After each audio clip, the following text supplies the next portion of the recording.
Hello प्यारे बच्चों, स्वागत है आपका भारत के number 1 education platform defence Vidyakul पर। कैसे हैं बच्चों आप लोग? उम्मीद करता हूं आप लोग स्वस्थ हैं, मस्त हैं और अपनी पढ़ाई में व्यस्त हैं। जैसा कि बच्चों आपको बताया कि एयरफोर्स यक्स ग्रुप में हम पार्ट लेके आए हैं मैकेनिक सेकंड। मैकेनिक सेकंड में हम लोग डिस्कस करने वाले हैं बहुत ही अच्छे पार्ट, यानी हम लोग वेक्टर एनालिसिस, उसके बाद जो है वेक्टर एनालिसिस का मतलब है सदिश और अदिश राशियां की हम लोग बात करेंगे। उसका जो प्रोडक्ट होता है, प्रोडक्ट का मतलब उसका जो गुणा होता है, उसके बारे में हम लोग बात करेंगे।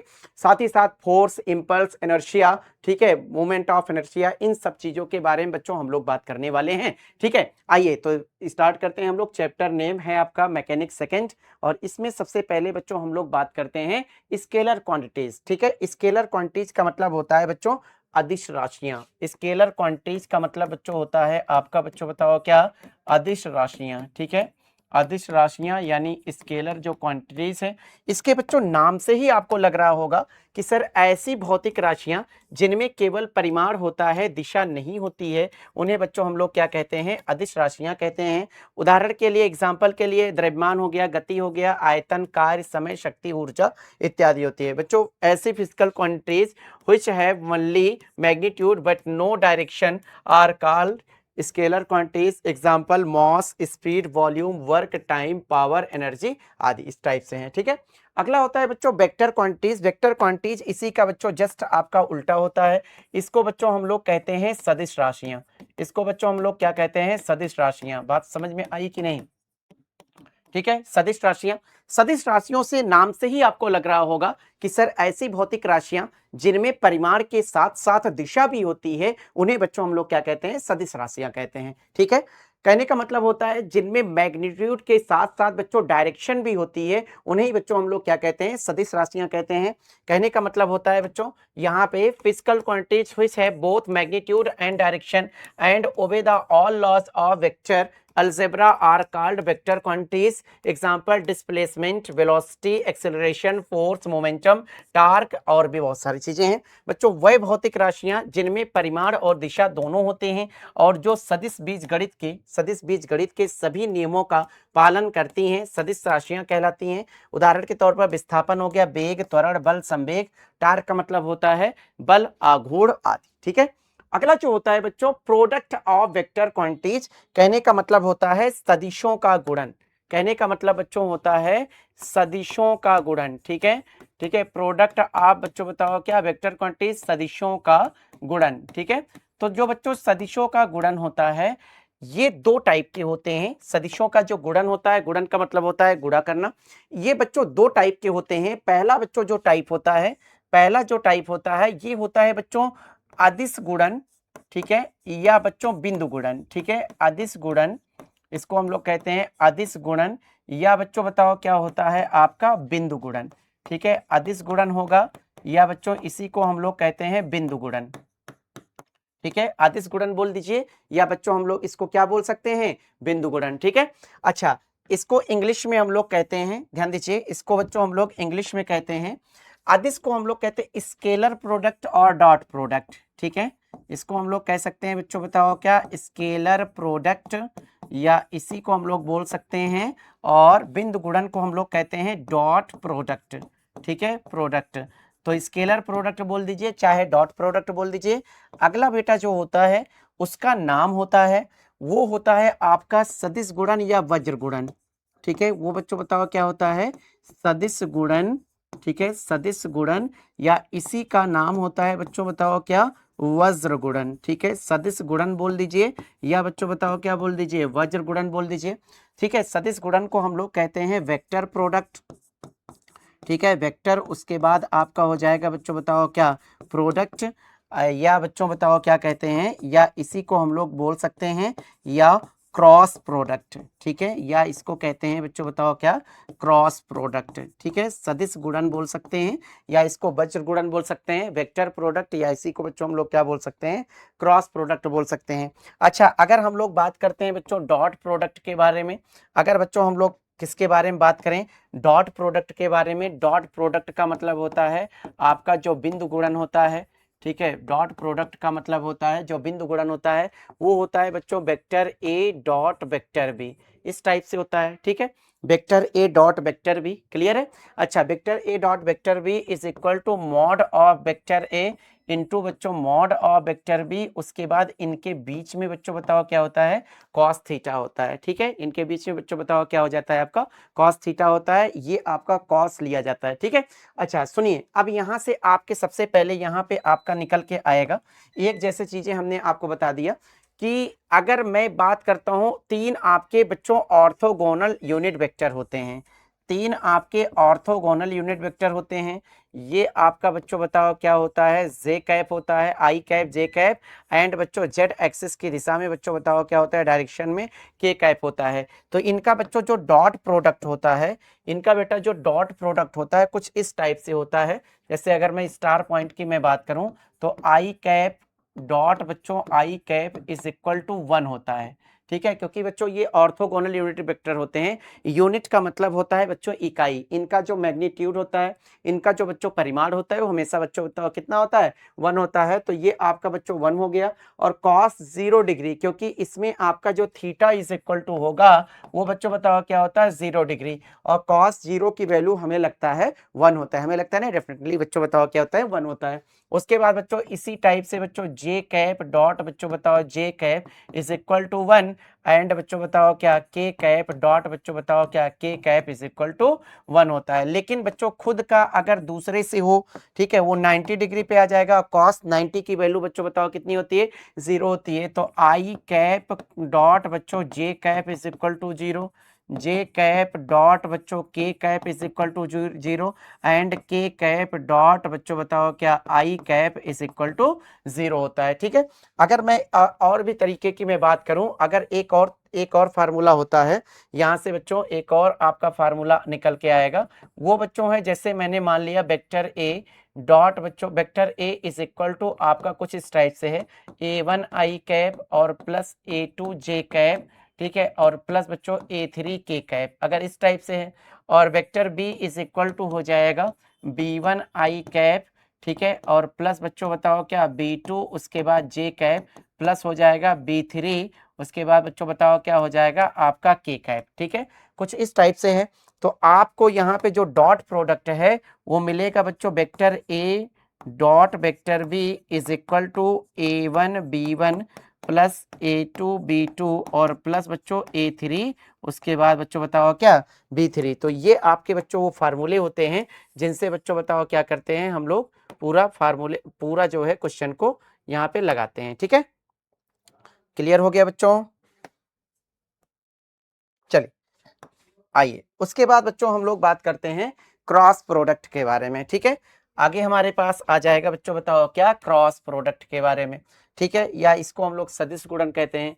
तो जो बच्चों आपका क्रॉस प्रोडक्ट होता है, ठीक है, जो आपका क्रॉस प्रोडक्ट होता है, इसमें पॉइंट नंबर आपका जैसे फर्स्ट है तो vector A cross vector B हम लोग लिखते हैं।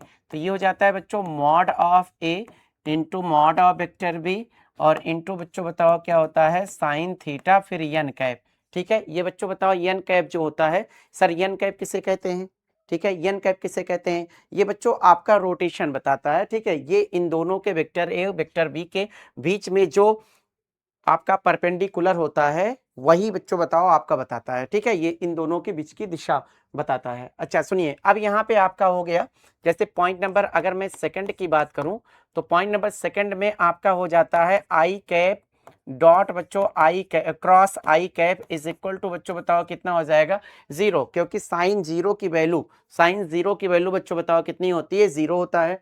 उसके बाद बच्चों होता है आपका जे कैप क्रॉस आपका J cap is equal to 0, and K cap cross बच्चों बताओ के कैप इज इक्वल टू बच्चों बताओ क्या हो जाता है 0 हो जाता है, ठीक है। लेकिन बच्चों एक काम और भी हमारे पास आ जाता है, पॉइंट नंबर थर्ड की मैं बात करूं, ठीक है, पॉइंट नंबर मैं थर्ड की बात करूं तो जो पॉइंट नंबर बेटा थर्ड होता है, ठीक है, जो पॉइंट नंबर बच्चों आपका थर्ड होता है ये बहुत ही इंपॉर्टेंट पॉइंट होता है। यहाँ पे बच्चों अगर मैं एक सर्किल बना लूं, ठीक है, अगर बच्चों मैं एक सर्किल बना लूं, ये देखिए सर्किल है, यहाँ पे हमारे पास एक सर्किल है, यहाँ पे मैं कुछ इस जुगाड़ में हूँ, ये आई कैप हो गया और बच्चों ये आपका जे कैप हो गया, और ये बच्चों बताओ क्या हो गया आपका के कैप हो गया। तो इसको बच्चों आई कैप बच्चों बच्चों क्या हो जाएगा, जे कैप इज इक्वल टू, तीसरा आता है के कैप होता है, आई कैप क्रॉस, ठीक है, cross j cap is equal to बच्चों बताओ क्या आ जाएगा, के कैप आ जाएगा। उसके बाद बच्चों जे कैप क्रॉस बच्चों बताओ क्या, के कैप इज इक्वल टू आपका आई कैप होता है, एंड के कैप क्रॉस बच्चों आई कैप इज इक्वल टू बच्चों बताओ क्या, जे कैप होता है, तीसरा आपका निकल के आता है। ठीक है, दोनों का जो क्रॉस प्रोडक्ट होता है ये तीसरे वाले के बराबर होता है। बच्चों जिस तरीके से हमने यहाँ पे रोटेशन आपको दिखाया है, उसी रोटेशन में अगर आप चलेंगे तो पॉजिटिव लिया जाएगा, और अगर रोटेशन को चेंज कर देंगे, इसका जो साइक्लिक फॉर्म है यानी ये एंटी क्लॉकवाइज है, अगर हम क्लॉकवाइज चलेंगे उलट जाएगा तो उसमें निगेटिव आ जाएगा। रिजल्ट बच्चों सेम आता है बट उसमें क्या आ जाता है, निगेटिव आ जाता है। क्लियर है, चलिए आगे बढ़े। अब देखिए अगला होता ये है पॉइंट नंबर 3 के बाद बच्चों पॉइंट नंबर मैं 4 की बात करता हूं। ठीक है, मैं पॉइंट नंबर बच्चों क्या है 4 की मैं बात कर रहा हूं। तो जो पॉइंट नंबर जो आपका 4 होगा उसमें बच्चों लेट कर लेते हैं vector A is equal to A1 i cap, no ठीक है, A1 बच्चों आई कैप प्लस बच्चों A2 उसके बाद जे कैप प्लस बच्चों बताओ क्या हो जाएगा A3 आपका क्या के cap, and vector V is equal to आपका B1 आई कैप प्लस बच्चों बताओ B2 उसके बाद जे कैप प्लस बच्चों B3 फिर आपका क्या हो जाएगा के कैप। ठीक है, तो अगर मैं बात करूं vector A cross vector B, तो बच्चों यहाँ पे एक आपका डिटर्मिनेंट्स होता है। ठीक है, एक आपका बच्चों डिटर्मिनेंट्स होता है, कुछ इस टाइप से एक डिटर्मिनेंट्स फॉर्म में हम लोग लेते हैं। ठीक है, सार्डिक फॉर्म में हम लोग लेते हैं। ठीक है, तो ये देखिए ये आपका सार्डिक फॉर्म है। ठीक है, इसको डिटर्मिनेंट्स फॉर्म है। यहाँ पर बच्चों हम लोग ले लिए आई कैप, थोड़ा सा अलग ले लेते हैं, थोड़ा सा बच्चों अलग ले लेते हैं। यहाँ पे आपका हो गया आई कैप, ये हो गया बच्चों बताओ क्या जे कैप, यहाँ पर बच्चों हो गया आपका के कैप। ये है बच्चों जो पहले होता है उसका आप गुणांक लेते हैं, उसका कॉफिशिएंट लेते हैं। ठीक है, ये बच्चों हो गया A1, ये हो गया आपका A2, ये हो गया आपका A3। ठीक है, A3, उसके बाद यहाँ पे हो गया बच्चों B1 B2 एंड B3। ठीक है, अब इसको बच्चों सब डिटर्मिनेंट्स के फॉर्म में चेंज करते हैं। पहले आपका आई कैप होगा, छोटा सा डिटर्मिनेंट्स लगाएंगे, माइनस बच्चों बताओ जे कैप होगा, ये जुगाड़ देख लीजिए, उसके बाद छोटा सा डिटर्मिनेंट्स और लगाएंगे, प्लस बच्चों आपका के कैप होगा, फिर बच्चों आपका छोटा सा डिटर्मिनेंट्स लगाएंगे। यहाँ पे सर क्या क्या आप भरने वाले हैं बेटा, देखिए जहाँ पे आई कैप है तो इसका बच्चों जो वर्टिकल और जो हॉरिजॉन्टल होता है, मतलब इसके दोनों के सीध में ये चीजें हटा ली जाती हैं, मतलब काट दी जाती हैं। काटने का मतलब है ये ऊपर वाला कटेगा, इधर वाला A1 A3 B2 B3, तो ये हो जाएगा बच्चों बताओ क्या, सॉरी A2 A3। ठीक है, A2 उसके बाद A3 फिर हो जाएगा B2 फिर आपका हो जाएगा B3। ठीक है, B2 B3।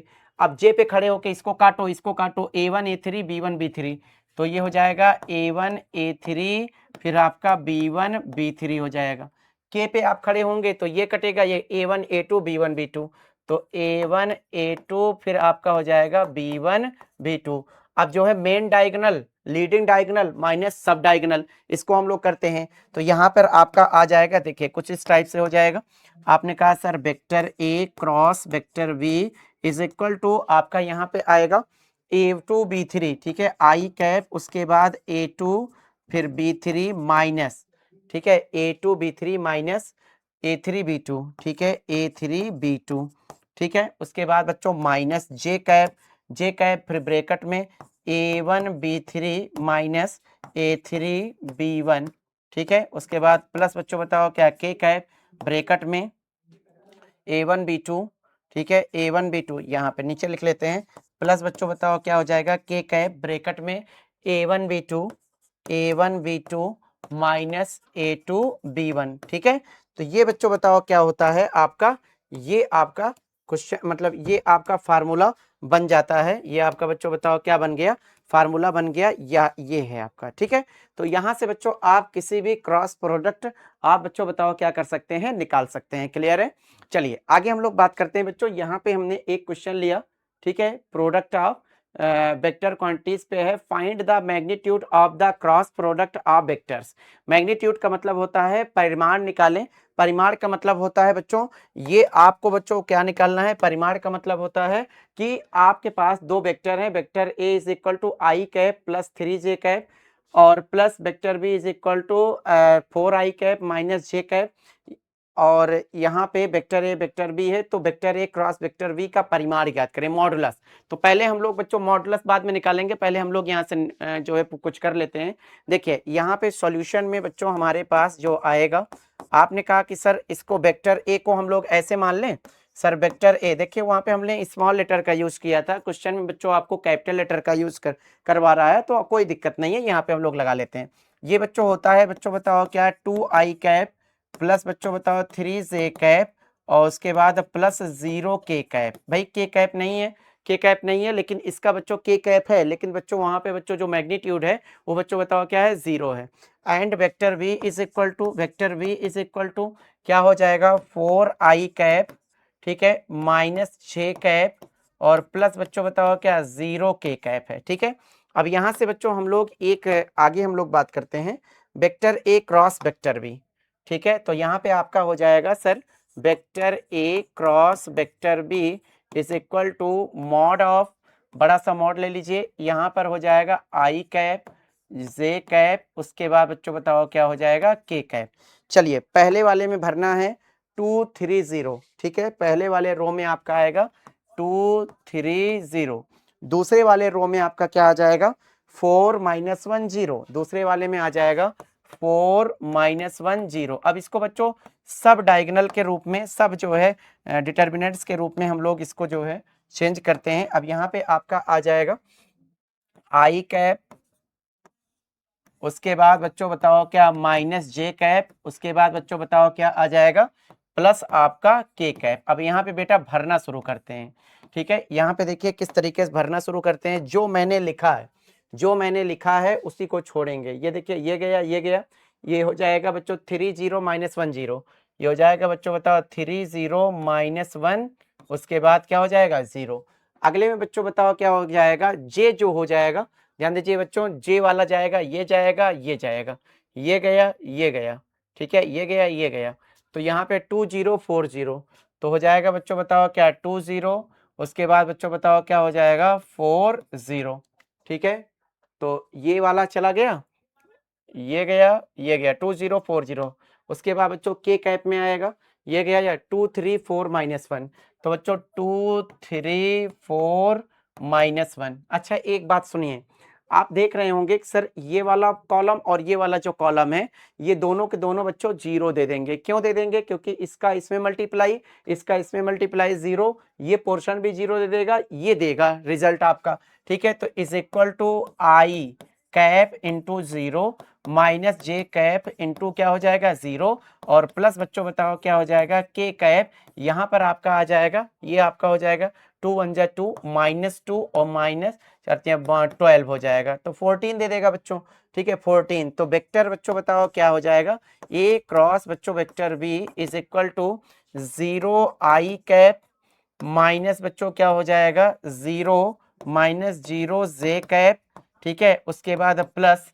जो है माइनस 14 बच्चों बताओ क्या हो जाएगा के कैप। सर आप 0 क्यों लेके जा रहे हैं बच्चों, देखिए जो ऑर्थोगोनल यूनिट वेक्टर होता है वो 0 नहीं होता है, वो तो रहेगा ही, 0 का मल्टीप्लीकेशन होकर वो हट जाता है, वो चीजें अलग है। अब यहाँ से बच्चों मॉडुलस निकालते हैं, क्योंकि बच्चों परिमाण यानी मैग्नीट्यूड निकालना है। तो मैग्नीट्यूड के लिए बच्चों हमारे पास ये आ जाता है, मैग्नीट्यूड के लिए बेटा हमारे पास आ जाता है mod of vector A cross बच्चों मॉड ऑफ वेक्टर बी, ठीक है, vector B is equal to, ठीक है, mod of vector A cross mod of vector B is equal to बच्चों हो जाएगा स्क्वायर रूट आई के गुणांक का वर्ग, ठीक है। आई के गुणांक का वर्ग का मतलब होता है कि जो आई का कॉफिशिएंट होता है उसका स्क्वायर होगा, यानी 0 का स्क्वायर, उसके बाद प्लस जे के गुणांक का माइनस बच्चों 0 का स्क्वायर और प्लस माइनस बच्चों बताओ 14 का स्क्वायर, ये तो 0 दे देगा, ये हो जाएगा स्क्वायर रूट बच्चों 14 का स्क्वायर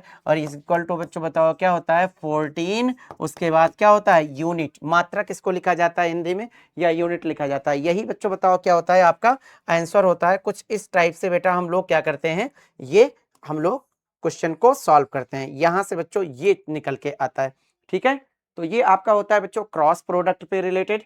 अगला होता है बच्चों प्रोडक्ट ऑफ वेक्टर क्वांटिटीज पे आपका जो है ये क्वेश्चन है, टू वेक्टर्स है मैग्नीट्यूड जो है 6 and 5 and angle between them is 60 degree, find the dot product. दो वेक्टर्स का परिमाण 6 और बच्चों बताओ क्या है 5 है तथा उनके बीच का कोण बच्चों 60 डिग्री है, तो डॉट प्रोडक्ट आपको ज्ञात करना है। ठीक है, तो बच्चों डॉट प्रोडक्ट आपको बच्चों बताओ क्या करना है, निकालना है। बहुत ही बच्चों बताओ ये प्यारा सा क्वेश्चन होता है, इसको जो है हम कुछ दूसरे टाइप से बच्चों हम लोग क्या करते हैं, लगाते हैं। ठीक है,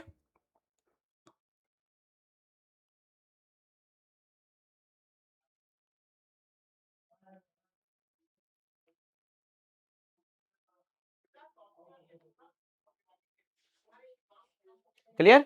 चलिए आइए बेटा हम लोग इसको लगाते हैं कि टू वेक्टर्स जिनके सॉल्यूशन देख लीजिए बच्चों। इसका बच्चों जो सॉल्यूशन होता है, ठीक है, सॉल्यूशन देखिए, मान लेते हैं बच्चों दो वेक्टर हैं, vector A is mod of vector A is equal to 6 and mod of vector B is equal to बच्चों बताओ क्या है 5 है। ठीक है, तो आपको यहां से बच्चों इसका जो डॉट प्रोडक्ट है, तो vector A dot vector B is equal to mod of vector A into mod of vector B into होता है कॉस थीटा यानी 60 डिग्री। ठीक है, इज इक्वल टू आपका बच्चों mod of vector A 6 into 5 into cos 60 की value होती है 1/2। कॉस 60 की वैल्यू बच्चों बताओ कितना होता है 1/2 होता है। ठीक है, और 2 1 जा 2, 2 3 जा 6, फिर 15 आ जाएगा। यहाँ से बच्चों आपका आ जाएगा बच्चों बताओ क्या 15, उसके बाद बच्चों बताओ क्या है यूनिट है। ठीक है, क्लियर है। ठीक है बच्चों, चलिए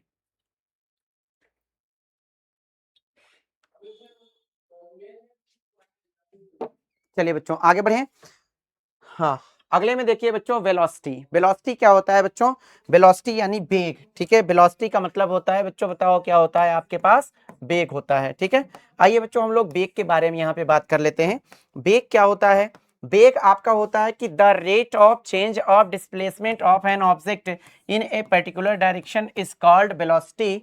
ठीक है, किसी वस्तु के किसी विशेष दिशा में विस्थापन में होने वाले परिवर्तन की दर को बच्चों हम लोग क्या कहते हैं, वेग कहते हैं। ठीक है, यानी जो आपका डिस्प्लेसमेंट होता है, displacement upon time is equal to velocity होती है। ठीक है, इसमें जो आपका पॉइंट नंबर फर्स्ट है, इसका जो सिंबल होता है बेटा, इसका जो बच्चों सिंबल होता है, उस सिंबल को हम लोग स्मॉल वी होता है। ठीक है, small v is equal to, ठीक है, सिंबल को बच्चों हम लोग यहाँ पे स्मॉल वी से दिखा रहे हैं। वैसे आपका यू भी हो सकता है, लेकिन वहां पर होगा जहां पे हम लोग इनिशियल जो है वेलोसिटी और फाइनल वेलोसिटी की हम लोग बात करेंगे।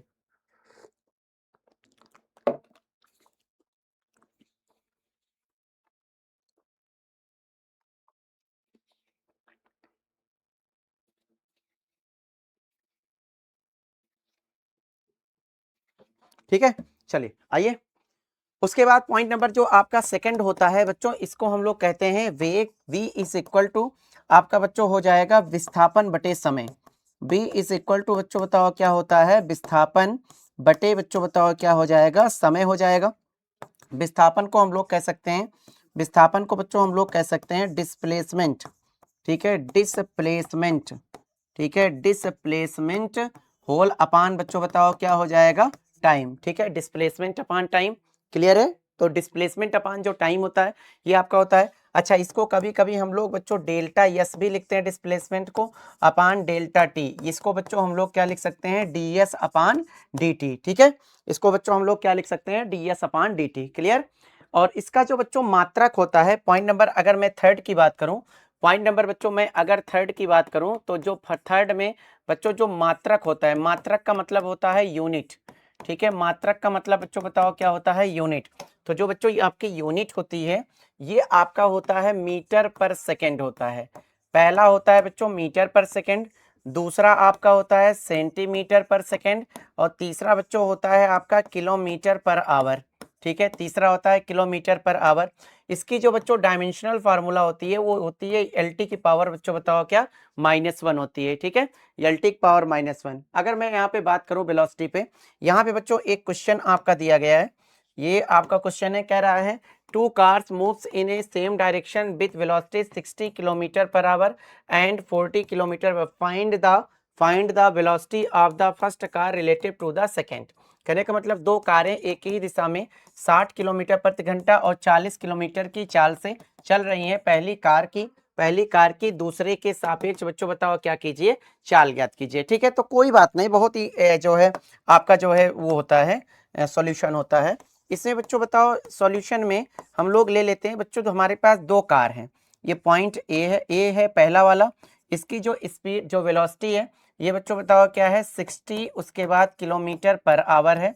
और बच्चों इसकी जो स्पीड है ये आपका बी वाले की ये थोड़ा सा कम है, ये आपका है बच्चों 40, उसके बाद किलोमीटर पर आवर। ठीक है, दोनों साइड साइड में एक ही डायरेक्शन में चल रहे हैं। इसका मतलब है देखिए सबसे पहले 40 यहाँ तक पहुंच गया है ना, तो 40 किलोमीटर पर आवर इसको हटा देगा भाई, उसके रिस्पेक्ट में चल रहा है, तो 40 किलोमीटर पर आवर दोनों ऐसे साइड साइड में चलेंगे। लेकिन 20 किलोमीटर पर आवर की स्पीड इसमें ज़्यादा है, तो इसी को कह रहा है कि जो रिलेटिव स्पीड होती है या जो रिलेटिव वेलोसिटी होती है वो आपकी जो वेलोसिटी हो जाएगी, ठीक है, जो आपकी बच्चों वेलोसिटी हो जाएगी यहाँ पे, वो आपका हो जाएगा जैसे हम लोग यहाँ पे निकालते हैं VAB। ठीक है, ए की बच्चों बताओ क्या बी, ठीक है, ए टू बी, मतलब आपकी जो रिलेटिव वेलोसिटी है वो विथ रिस्पेक्ट टू बच्चों बताओ क्या है दूसरे वाले के इज इक्वल टू बच्चों कितना 60 minus 40 is equal to 20 metre per बच्चों बताओ क्या हो जाएगा, सेकंड हो जाएगा, 20 मीटर पर सेकंड। ये आपका होता है वेलोसिटी हमारे पास। अगला होता है बच्चों एक्सीलरेशन। एक्सीलरेशन को हम लोग कहते हैं बच्चों क्या, त्वरण कहते हैं। एक्सीलरेशन को बच्चों हम लोग क्या कहते हैं, त्वरण कहते हैं। यहाँ पे होता है बच्चों आपका the time rate of change of velocity of an object is called the acceleration of the object. ठीक है, किसी वस्तु के वेग में समय के साथ होने वाले परिवर्तन की दर को उस वस्तु का बच्चों क्या कहते हैं, त्वरण कहते हैं। जैसे हमारे पास स्मॉल ए, ठीक है, त्वरण का बच्चों जो प्रतीक होता है, जो सिंबल होता है किसका, एक्सेलरेशन का, वो बच्चों स्मॉल ए होता है। Small a is equal to rate of change of velocity. ठीक है, rate of change of velocity यानी डेल्टा वी अपान बच्चों बताओ क्या हो जाएगा, डेल्टा टी हो जाएगा, इज इक्वल टू बच्चों क्या होता है डेल डी वी अपान बच्चों बताओ क्या हो जाएगा, डी टी हो जाएगा। क्लियर है? ठीक है,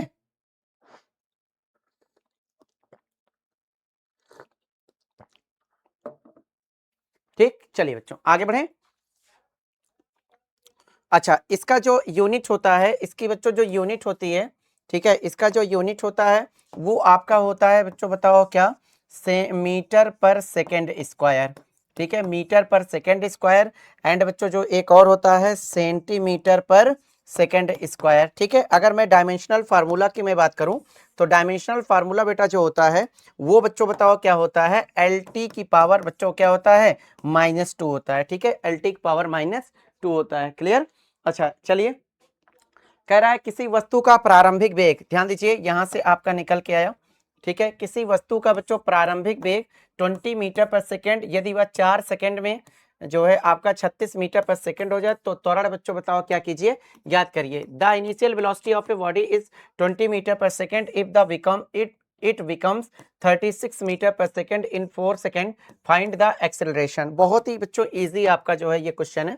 यहाँ पे बच्चों बताओ क्या होता है सॉल्यूशन में हम लोग बात करते हैं, कह रहा है कि स्मॉल यू, ठीक है, is equal to 20 metre per second and बच्चों small v is equal to बच्चों कितना है 36 बच्चों बताओ क्या मीटर पर सेकेंड। एंड बच्चों जो delta t is equal to है वो बच्चों बताओ कितना है 4 सेकेंड है। ठीक है, 4 सेकेंड है।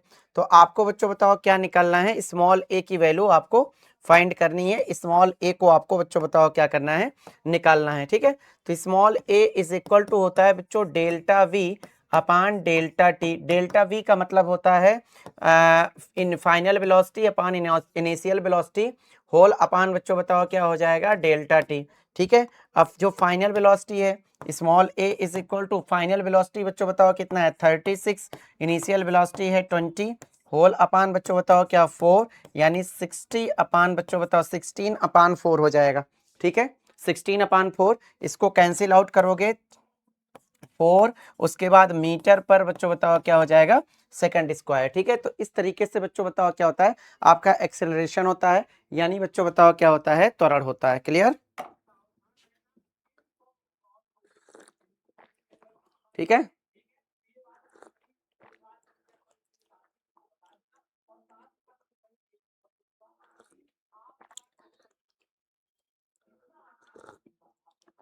चलिए बच्चों आगे हम लोग बात करते हैं इक्वेशन ऑफ मोशन के बारे में बच्चों, तीन आपको इक्वेशन ऑफ मोशन आपके पास तीन होते हैं।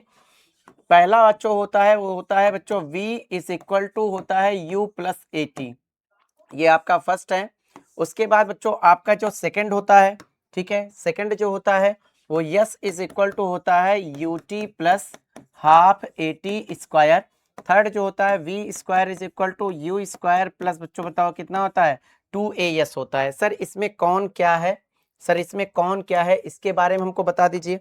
चलिए इसके बारे में बच्चों मैं आपको बता दूं, u जो होता है, v जो होता है, यस जो होता है, टी जो होता है, ए क्या होता है। यू को हम लोग कहते हैं बच्चों इनिशियल, ठीक है, इनिशियल। उसके बाद बच्चों बताओ क्या कहते हैं, वेलोसिटी, ठीक है। वी को हम लोग कहते हैं बच्चों फाइनल, उसके बाद क्या होता है बच्चों वेलोसिटी, ठीक है। एंड बच्चों यस को हम लोग कहते हैं बच्चों बताओ क्या, डिस, उसके बाद हो जाएगा प्लेसमेंट, ठीक है, डिस्प्लेसमेंट। और टी को बच्चों हम लोग क्या बोलेंगे, टी को हम लोग बच्चों बताओ क्या कहते हैं, टाइम कहते हैं। ए को हम लोग कहते हैं एक्सी, उसके बाद बच्चों बताओ क्या, लीरेशन, ठीक है, एक्सेलरेशन, ठीक है। हिंदी में बच्चों इसको हम लोग कहते हैं, ये होता है बच्चों आपका प्रारंभिक वेग, ठीक है, ये बच्चों बताओ क्या होता है, प्रारंभिक वेग होता है। फाइनल वेलोसिटी को हम लोग कहते हैं बच्चों बताओ क्या, अंतिम वेग कहते हैं। क्या कहते हैं बच्चों, अंतिम वेग कहते हैं। उसके बाद बच्चों डिस्प्लेसमेंट जो होता है इसको हम लोग कहते हैं बच्चों बताओ क्या, विस्थापन कहते हैं, ठीक है, इसको हम लोग कहते हैं विस्थापन। ये तो बच्चों बताओ क्या है, आपका समय है, और ये बच्चों बताओ क्या होता है, त्वरण होता है, ठीक है। ये सारी बातें मैंने आपको बताई, ठीक है। अच्छा इसके बाद बच्चों बताओ क्या होता है, अपवर्ड मोशन और downward motion. Motion under to जो है ग्रेविटी होती है, इसको अपवर्ड मोशन को बच्चों हम लोग कहते हैं, ध्यान दीजिए, ऊर्ध्वाधर ऊपर की ओर गति, ठीक है। ये क्या होता है बच्चों, ऊपर की, उसके बाद क्या हो जाएगा बच्चों, और फिर आपका हो जाएगा क्या, गति, ठीक है। देखिए बच्चों, ऊपर की ओर जो गति होती है इसमें जो है आपका कुछ चीजें, जैसे आपने कहा कि सर ऊपर की ओर जब गति होती है कुछ इस टाइप से होता है, ठीक है। तो यहाँ पर बच्चों आपका क्या होता है, ये आपका स्मॉल जो g होती है इसकी वैल्यू नेगेटिव होती है। स्मॉल g का मतलब होता है गुरुत्वीय त्वरण यानी ग्रेविटेशनल एक्सेलरेशन होता है।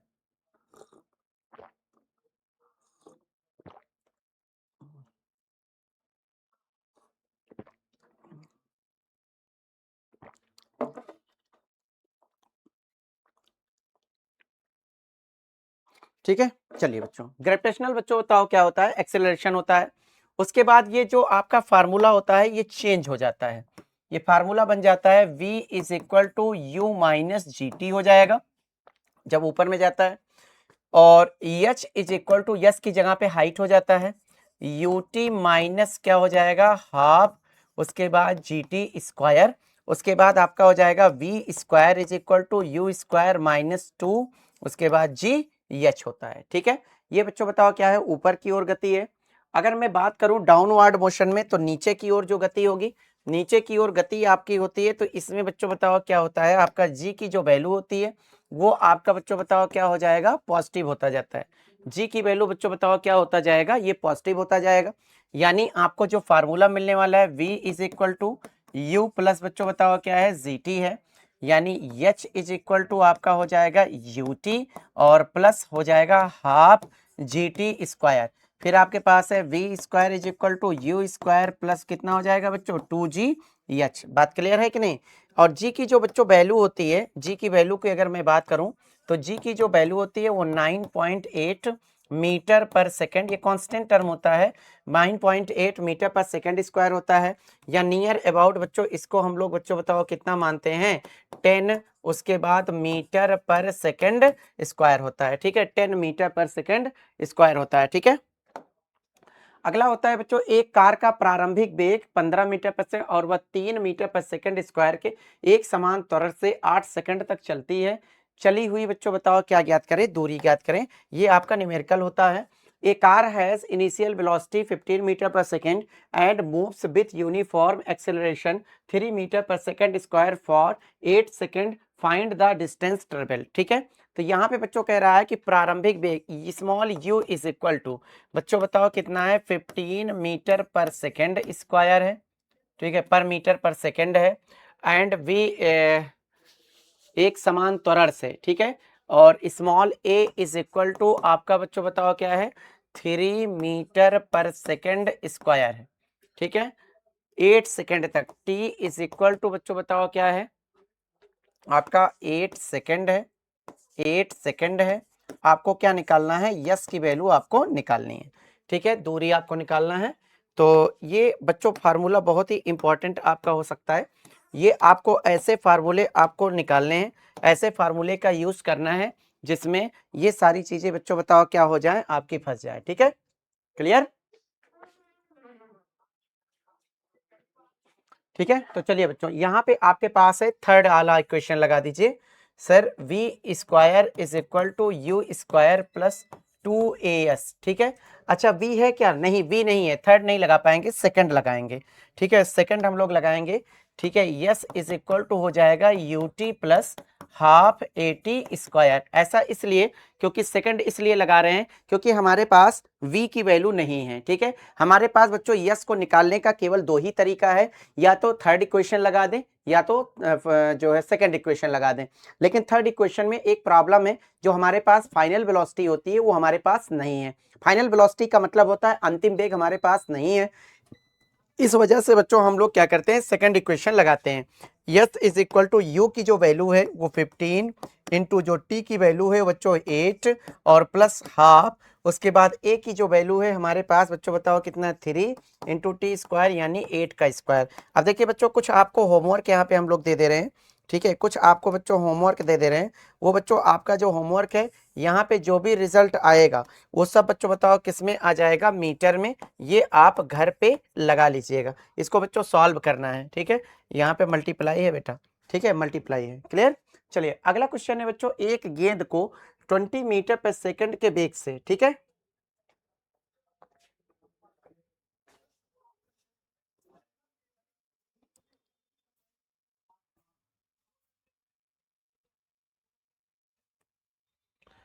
कह रहा है बच्चों एक गेंद को 20 मीटर पर सेकंड के वेग से बच्चों बताओ क्या किया जाता है, ऊपर की ओर फेंका जाता है, वह अधिकतम ऊंचाई ज्ञात करें। ये ball is thrown vertically upward with velocity 20 metre per second, find the maximum height reached, ठीक है। देखिए बच्चों ऊपर की ओर फेंका जाता है, ठीक है, ऊपर की ओर बच्चों फेंका जा रहा है, एक गेंद को बच्चों ऊपर की ओर फेंका जा रहा है, ठीक है। गेंद बच्चों क्या होता है, small u is equal to बच्चों यहाँ पे कितना है, 20 मीटर पर सेकेंड। देखिए कुछ चीजें ऊपर की ओर जाने पर अंडर टू द ग्रेविटी जो मतलब आपके जो है जो मोशन होता है वो अंडर ग्रेविटी के अकॉर्डिंग होती है, मतलब गुरुत्व के अधीन होती है, ठीक है, स्मॉल जी के कारण होती है। स्मॉल जी के कारण बच्चों स्मॉल जी यहाँ पे निगेटिव हो जाएगा। ये बच्चों तब तक ऊपर जाएगा, तब तक ऊपर जाएगा जब तक कि बच्चों इसकी जो फाइनल वेलोसिटी होती है वो जीरो ना हो जाए।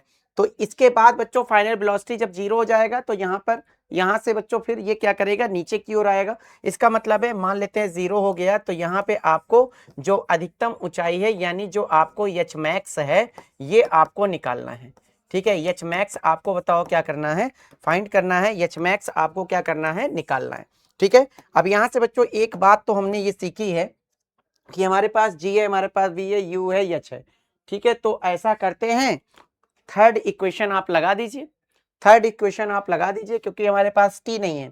फर्स्ट और सेकंड में, फर्स्ट और सेकंड में बच्चों आपका क्या आ रहा है, टी आ रहा है, तो टी को हटा दीजिए। यहाँ पे हमारे पास हो जाएगा v square is equal to u square -2, उसके बाद जी, उसके बाद एच, ठीक है। यहाँ पे आपका हो जाएगा सर 2gh, ठीक है, 2g, ये आपका हो जाएगा बच्चों जीरो का square is equal to u का स्क्वायर है यानी 20 का स्क्वायर -2 इंटू 10 इंटू बच्चों बताओ क्या हो जाएगा, एच। एच की जगह पे बच्चों आपका क्या हो जाएगा, एच मैक्स हो जाएगा, ठीक है। एच की जगह पे बच्चों बताओ क्या हो जाएगा, एच मैक्स हो जाएगा, ठीक है। तो यहाँ से बच्चों हमारे पास इसको इधर ले लेते हैं, ये हो जाएगा 20, ये हो जाएगा बच्चों बताओ क्या 20h max, 20h max minus से पॉजिटिव हो जाएगा, ये हो जाएगा 20 का स्क्वायर, ठीक है। एक 20 से एक 20 आपका हट जाता है तो यहाँ पे आपका हो जाएगा h max is equal to आपका ओनली बच्चों बताओ क्या हो जाता है 20, उसके बाद क्या हो जाता है आपका मीटर हो जाता है, ओनली बच्चों बताओ क्या हो जाता है आपका 20 मीटर हो जाता है। बताओ क्लियर है, ये आपका बच्चों बताओ क्या होता है आपका न्यूमेरिकल होता है, बहुत ही प्यारा सा बच्चों ये सब न्यूमेरिकल आपके होते हैं। ठीक है, क्लियर? ठीक है, चलिए आगे हम लोग बात करें। अगला क्वेश्चन होता है बच्चों, एक पत्थर को 3 मीटर प्रति सेकंड के वेग से ऊपर फेंका, अधिकतम ऊंचाई तक पहुंचने में लगा समय होता है। ठीक है, इसको आधा मैं बताऊंगा, इसको बेटा मैं आधा बताऊंगा, आधा आपको होमवर्क दिया जाएगा। देखिए ये थोड़ा सा कलर दूसरा ले लूं, कलर दूसरा ले लूं। ये देखिए बच्चों कुछ इस टाइप से जा रहा है। ठीक है, यहां पर बच्चों मैंने क्या किया, यहां पर बच्चों हमने क्या किया कि ऊपर की ओर फेंका जाता है, अधिकतम ऊंचाई तक पहुंचने में लगा समय। ये बच्चों अधिकतम ऊंचाई तक तब पहुंचेगा जब तक इसका v इज इक्वल टू 0 ना हो जाए। और आपको t की वैल्यू बच्चों बताओ क्या करनी है, फाइंड करनी है। ऊपर की ओर जाने पर g की वैल्यू निगेटिव होती है और u की वैल्यू हमारे पास यहाँ पे दिया गया है बच्चों, बताओ क्या है, 30, उसके बाद मीटर पर सेकेंड है। आप फर्स्ट इक्वेशन आप लगा दीजिए। ठीक है, आप बच्चों बताओ फर्स्ट इक्वेशन लगा दीजिए, अपने आप निकल जाएगा। अगर आप चाहो तो आप थर्ड इक्वेशन आप लगाओगे, नहीं मिलेगा, फर्स्ट और सेकंड से ही आपको मिल सकता है। ठीक है, क्योंकि आपके पास v की वैल्यू है। Sir v is equal to हो जाएगा u माइनस बच्चों बताओ क्या gt, 0 is equal to u minus बच्चों बताओ क्या हो जाएगा gt, sir t is equal to u upon बच्चों बताओ क्या हो जाएगा g हो जाएगा। ठीक है, t इज इक्वल टू बच्चों बताओ क्या हो जाएगा u अपान g हो जाएगा। ठीक है, सही है, हाँ ठीक है, gt हो जाएगा। u की वैल्यू बच्चों बताओ कितना है 30 अपान g की वैल्यू बच्चों आप 10 मान लीजिए। ये हो जाएगा बच्चों बताओ क्या, कितना हो जाएगा 3, उसके बाद सेकंड हो गया। ठीक है, लगा भी दिए। अगला होता है बच्चों प्रोजेक्टाइल मोशन। प्रोजेक्टाइल मोशन का मतलब होता है बच्चों हमारे पास ये है बच्चों प्रक्षेप्य गति। ठीक है, क्या है बच्चों, प्रक्षेप्य, उसके बाद बच्चों बताओ क्या हो जाएगा गति। ठीक है, प्रोजेक्टाइल मोशन यानी जो आपका होता है ये क्या होता है बच्चों, आपका प्रक्षेप गति। बहुत ही बच्चों ये इंपॉर्टेंट गति होती है। ठीक है, कह रहा है कि व्हेन ए बॉडी, ठीक है, when a body, when an object is thrown from horizontal making an angle except 90 degree, then its motion under gravity is a curved parabolic path called trajectory and its motion is called projectile motion। जब किसी बच्चों वस्तु को 36 से 90 degree के अलावा किसी अन्य कोण पर फेंका जाता है तो गुरुत्वाकर्षण के अधीन उसकी गति एक वक्र परवलिक पथ पर होती है, जिसे बच्चों हम लोग क्या कहते हैं, प्रक्षेप का पथ कहते हैं, तथा उसकी गति को हम लोग क्या कहते हैं, प्रक्षेप गति कहते हैं। ठीक है,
चलिए बच्चों, चलिए बच्चों यहाँ पे हम लोग आगे बात करते हैं।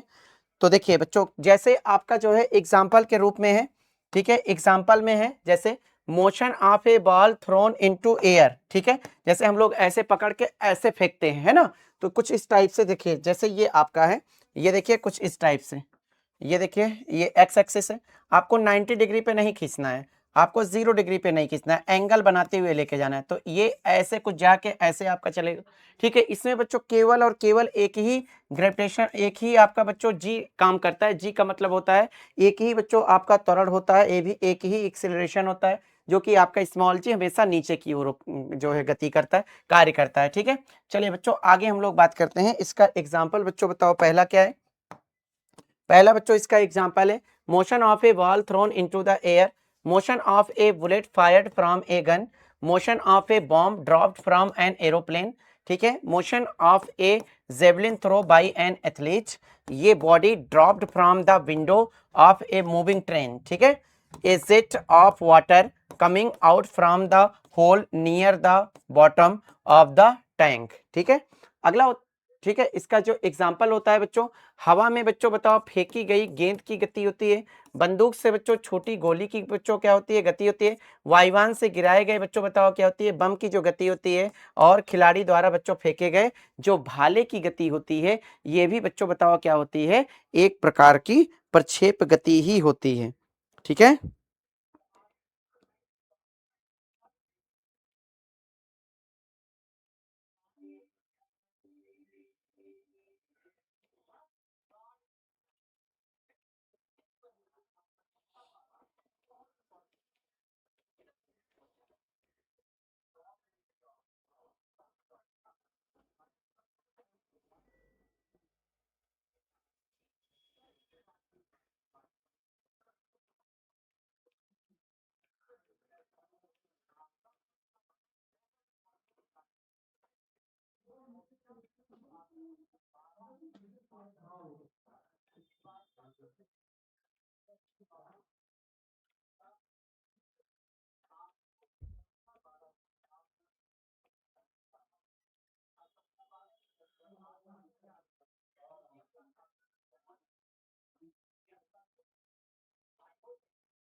चलिए बच्चों, ठीक है, तो ये बच्चों बताओ क्या होता है आपका, अगला होता है बच्चों पाथ ऑफ प्रोजेक्टाइल। ठीक है, पाथ ऑफ प्रोजेक्टाइल का मतलब होता है वही जो हमने आपको बताया, दिस इक्वेशन रिप्रेजेंट, ठीक है, क्लियर, दिस इक्वेशन मतलब पाथ ऑफ जो प्रोजेक्टाइल होता है, मतलब प्रक्षेप का जो पथ होता है, ये बच्चों बताओ कैसा होता है, परवलयाकार होता है। प्रक्षेप का पथ बच्चों बताओ क्या होता है, परवलयाकार होता है।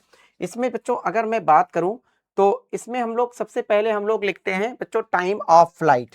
ठीक है, टाइम ऑफ फ्लाइट का मतलब होता है, पहले ध्यान से देखिए, जैसे हमारे पास कुछ इस टाइप से है, ये देखिए सबसे पहले ये हम पहले सबसे पहले ये प्रक्षेप का पथ हम लोग बना लेते हैं कि सर प्रक्षेप क्या होता है, जो पाथ ऑफ प्रोजेक्टाइल होता है ये कैसे होता है, इसमें सारी बातें मैं आपको बता रहा हूँ।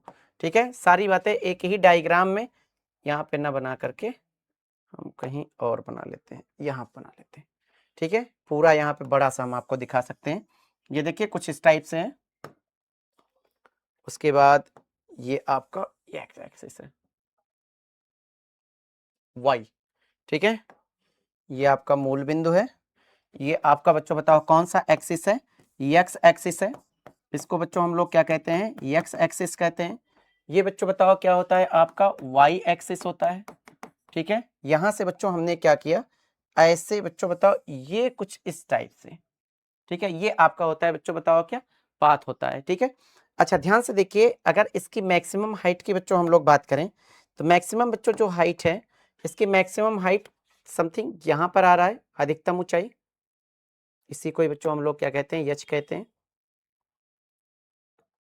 ठीक, देखिए यहाँ पे सबसे पहले आपको ये नजर आएगा कि यहाँ से यक्स एक्सिस से बच्चों कितना एंगल बना रहा है, ये थीटा एंगल बना रहा है। ठीक है, और कितने बेग से चल रहा है, इसकी वेलोसिटी आप बता दीजिए स्मॉल यू। यहाँ पे बच्चों आपको दो वेलोसिटी यहाँ पे नजर आएंगे। पहली जो वेलोसिटी होगी सर, जिधर आपका एंगल होता है इधर में आपका आ जाएगा यू कॉस थीटा, और इसके परपेंडिकुलर ऊपर में बच्चों आ जाएगा बच्चों बताओ क्या, यू साइन थीटा होगा। ठीक है, ये बच्चों आपकी मैक्सिमम हाइट होती है, ये इसको हम लोग कैपिटल एच से लिखते हैं। ये पॉइंट आपका बच्चों बताओ क्या है, पी है। तो जितना समय बच्चों मैक्सिमम हाइट में पहुंचने में टाइम लेता है, मतलब यहाँ से यहाँ तक जो टाइम लेता है जैसे टी, वैसे यहाँ से यहाँ तक जो है पहुंचने में भी जो टाइम लेगा वो बच्चों बताओ क्या हो जाएगा, टी हो जाएगा। तो जो टोटल टाइम होता है, जो बच्चों टोटल टाइम होता है, मतलब यहाँ से यहाँ तक ये टोटल टाइम जो होता है, इसी को ही बच्चों हम लोग कहते हैं टाइम ऑफ फ्लाइट, और इसी को हम लोग कैपिटल टी से दिखाते हैं, इसको हम लोग कहते हैं उड्डयन। ठीक है, उड्डयन बच्चों बताओ क्या कहते हैं, काल कहते हैं। जो टोटल टाइम होता है, और t इज इक्वल टू हो जाएगा जो आपका t होता है, ये capital T is equal to 2t हो जाता है, या 2u sin theta upon g होता है। ठीक है, तो उड्डयन काल इसको हम लोग कहते हैं बच्चों, बताओ क्या, टाइम ऑफ, बच्चों बताओ क्या हो जाएगा, फ्लाइट होता है। ठीक है, टाइम ऑफ फ्लाइट होता है। क्लियर। अच्छा देखिए, और ये जो आपका होता है क्षैतिज दिशा में यानी हॉरिजॉन्टली जितनी बच्चों बताओ दूरी ये तय करता है, जितना बच्चों डिस्टेंस से कवर करता है, इसको हम लोग परास कहते हैं। परास को हम लोग बच्चों बताओ क्या कहते हैं, रेंज कहते हैं। ठीक है। अच्छा देखिए, टाइम ऑफ फ्लाइट को कहते हैं it is a total time duration of which projectile remains in the air. उसके बाद it is represented by capital T. ठीक है, कहने का मतलब होता है कि इसको हम लोग हिंदी में कहते हैं बच्चों बताओ क्या, उड्डयन काल। हिंदी में बच्चों बताओ कौन सा काल कहते हैं, उड्डयन काल कहते हैं। ठीक है, क्लियर।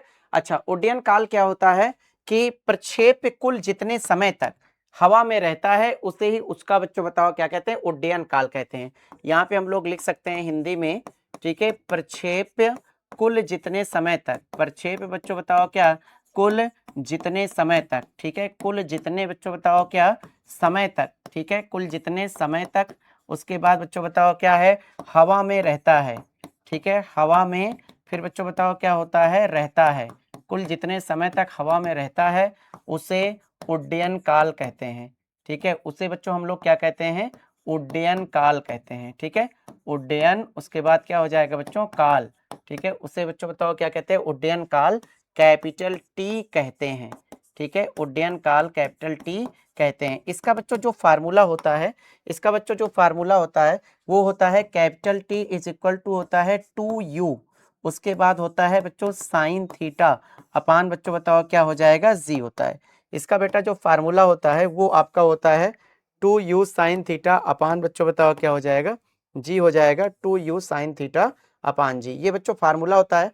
इसकी जो यूनिट होती है बेटा वो आपका सेकंड में जाता है, क्योंकि बच्चों एक टाइम है, और टाइम की जो एमकेएस में बच्चों यूनिट होती है ये आपका बच्चों बताओ क्या होता है, सेकंड में ही मापा जाता है। बताओ क्लियर है। ठीक है, चलें, आइए। अब यहाँ पे बच्चों ये आपका डायग्राम है, एक ही डायग्राम में बेटा मैंने सब दिखा दिया है। उसके बाद बच्चों आगे में हमारा जाएगा, कह रहा है एक गेंद को, देखिए न्यूमेरिकल यहाँ पे आया है, कह रहा है बच्चों एक गेंद को, ठीक है, एक गेंद को 40 मीटर पर सेकंड के वेग से 30 डिग्री के कोण पर फेंका जाता है, यानी small u is equal to बच्चों होता है 40 metre per second and 30 degree, यानी थीटा इज इक्वल टू बच्चों बताओ कितना है, 30 डिग्री है।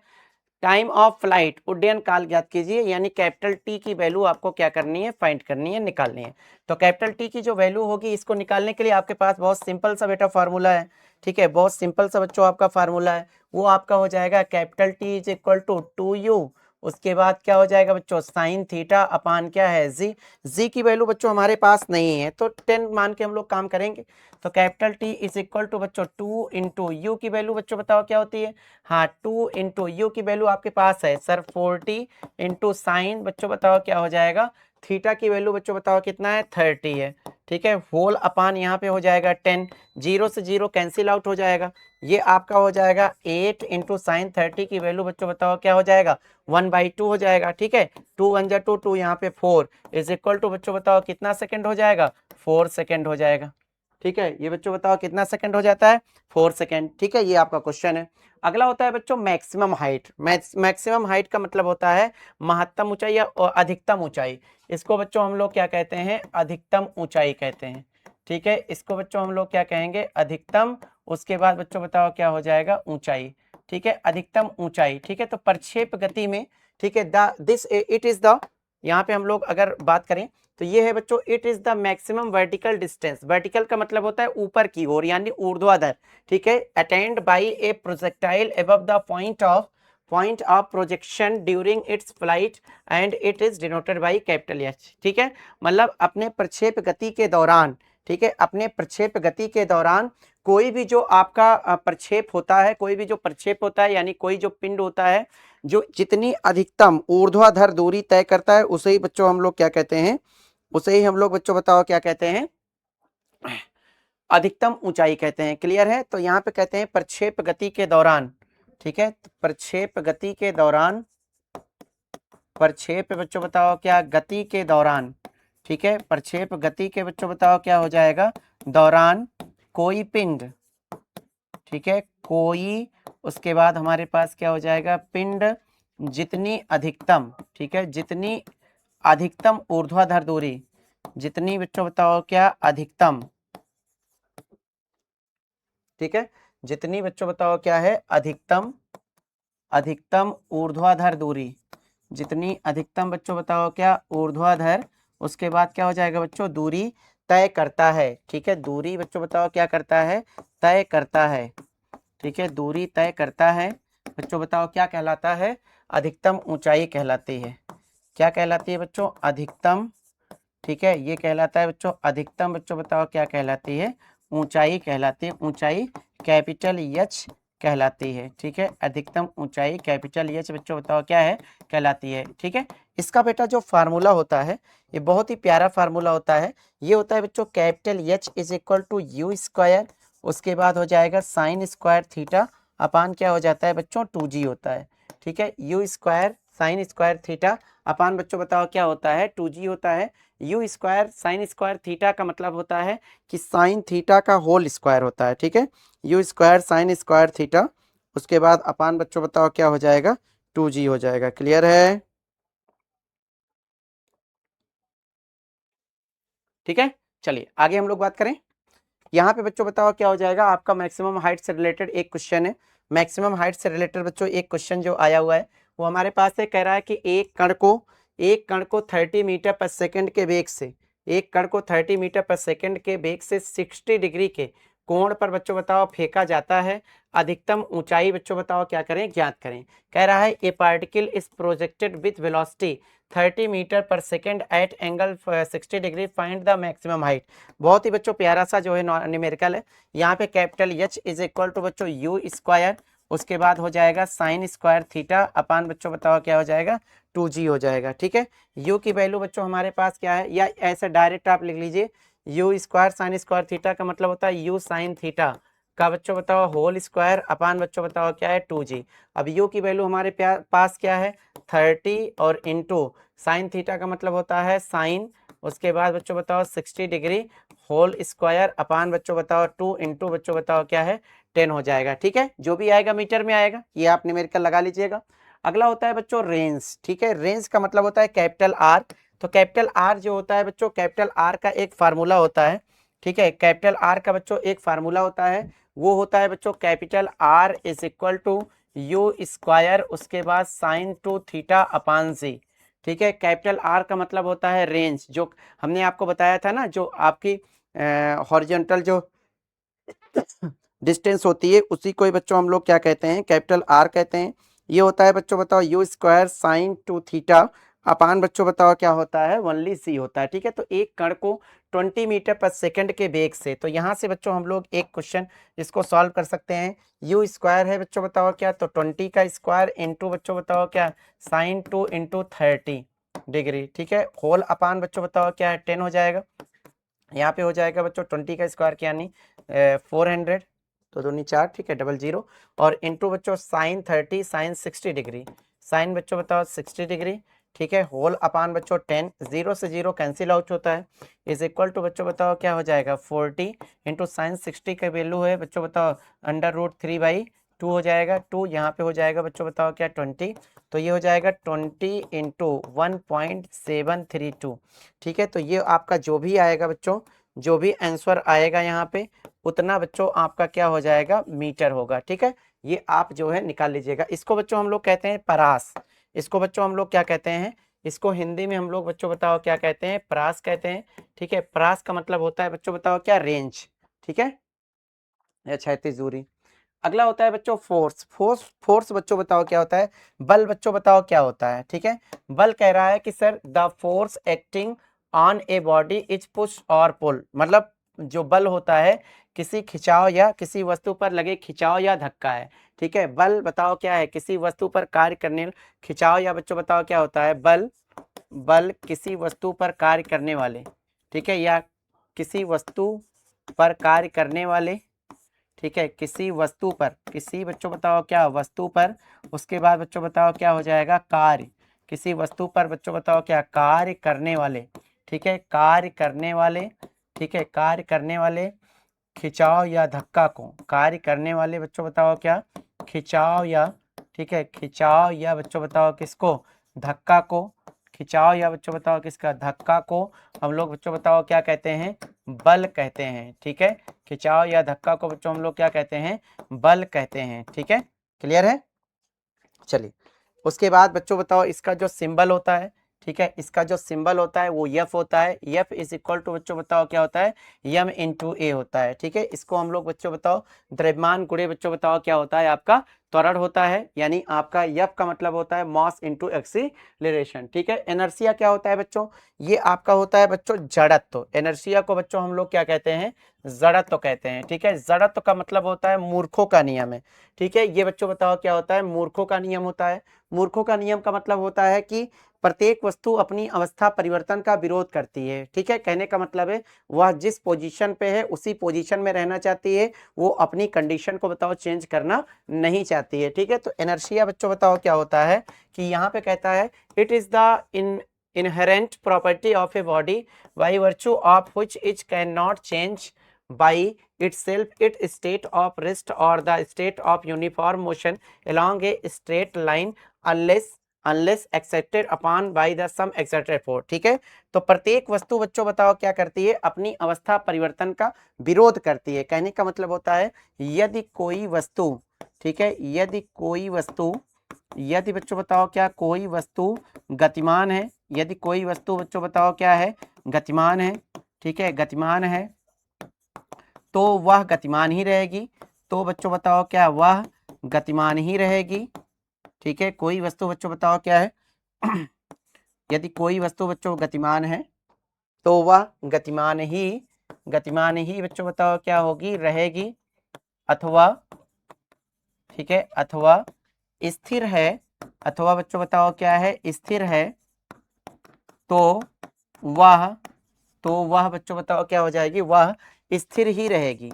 यदि कोई वस्तु गतिमान है तो वह गतिमान ही रहेगी, या स्थिर है तो स्थिर ही रहेगी, रहेगी जब तक कि उस पर, ठीक है, जब तक, ठीक है, जब तक कि उस पर, जब तक कि बच्चों बताओ क्या उस पर कोई बाह्य बल, ठीक है, उस पर बच्चों बताओ क्या कोई, उसके बाद क्या हो जाएगा बच्चों, बाह्य बल।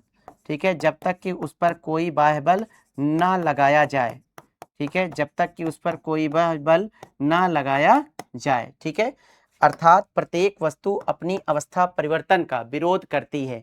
ठीक है, ठीक है, यहाँ पे लिख सकते हैं अर्थात प्रत्येक वस्तु, ठीक है, अर्थात बच्चों बताओ प्रत्येक वस्तु, प्रत्येक वस्तु अपनी अवस्था परिवर्तन का, ठीक है, अपनी बच्चों बताओ क्या हो जाएगा, अवस्था परिवर्तन का, अवस्था परिवर्तन का विरोध करती है। ठीक है, अपनी अवस्था बच्चों बताओ क्या, परिवर्तन का, ठीक है, परिवर्तन का बच्चों बताओ क्या करती है, विरोध करती है। ठीक है, अवस्था परिवर्तन का विरोध करती है।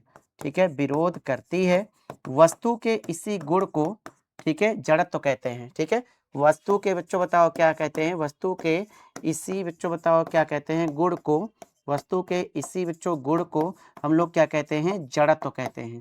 क्या कहते हैं बच्चों, जड़त्व कहते हैं। ठीक है, ये बच्चों एक प्रकार का बच्चों कहते हैं, ये बच्चों एक प्रकार का बच्चों क्या होता है, गुण होता है। गुण का मतलब एक प्रकार की प्रॉपर्टी होती है। ये बच्चों जो टाइप्स होते हैं, टाइप से आप एनर्शिया, एनर्शिया जो होता है बच्चों, ये आपके जो है 3 टाइप के होते हैं। कहने का मतलब होता है जड़त्व के प्रकार।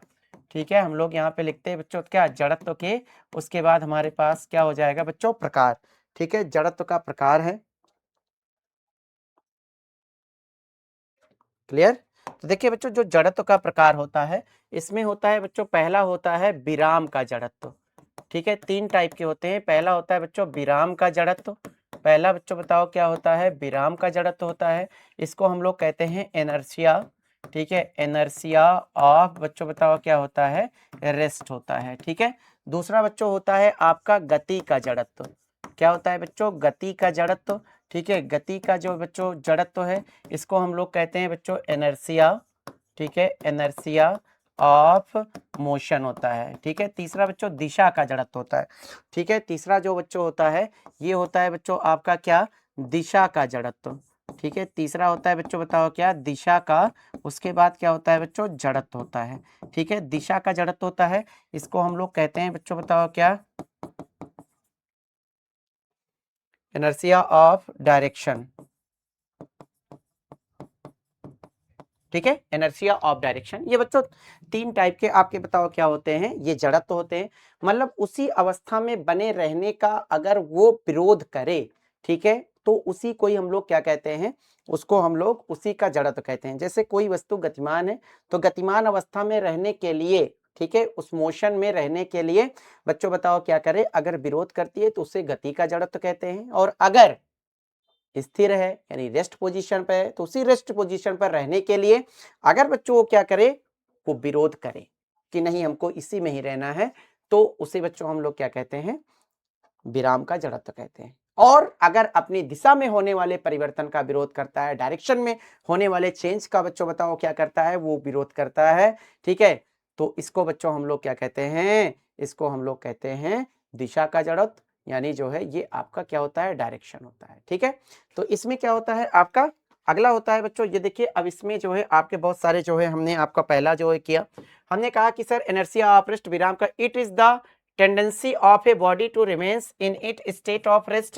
It means a body at rest remains at rest and cannot start motion on its own. मतलब ये अपनी दिशा, मतलब ये विराम अवस्था में बने रहने के लिए बच्चों बताओ क्या करे, अपना बताओ क्या करे, विरोध करे, उसी को हम लोग क्या कहते हैं, इनर्शिया ऑफ रेस्ट कहते हैं। व्हेन ये hanging carpet of dari is beaten with a stick, dust particle are clear. जब हम लोग बच्चों किसी दरी को बच्चों डंडे से बच्चों क्या करते हैं, पीटते हैं, तो डस्ट पार्टिकल का मतलब होता है जो धूल के कण होते हैं वो गिर जाते हैं।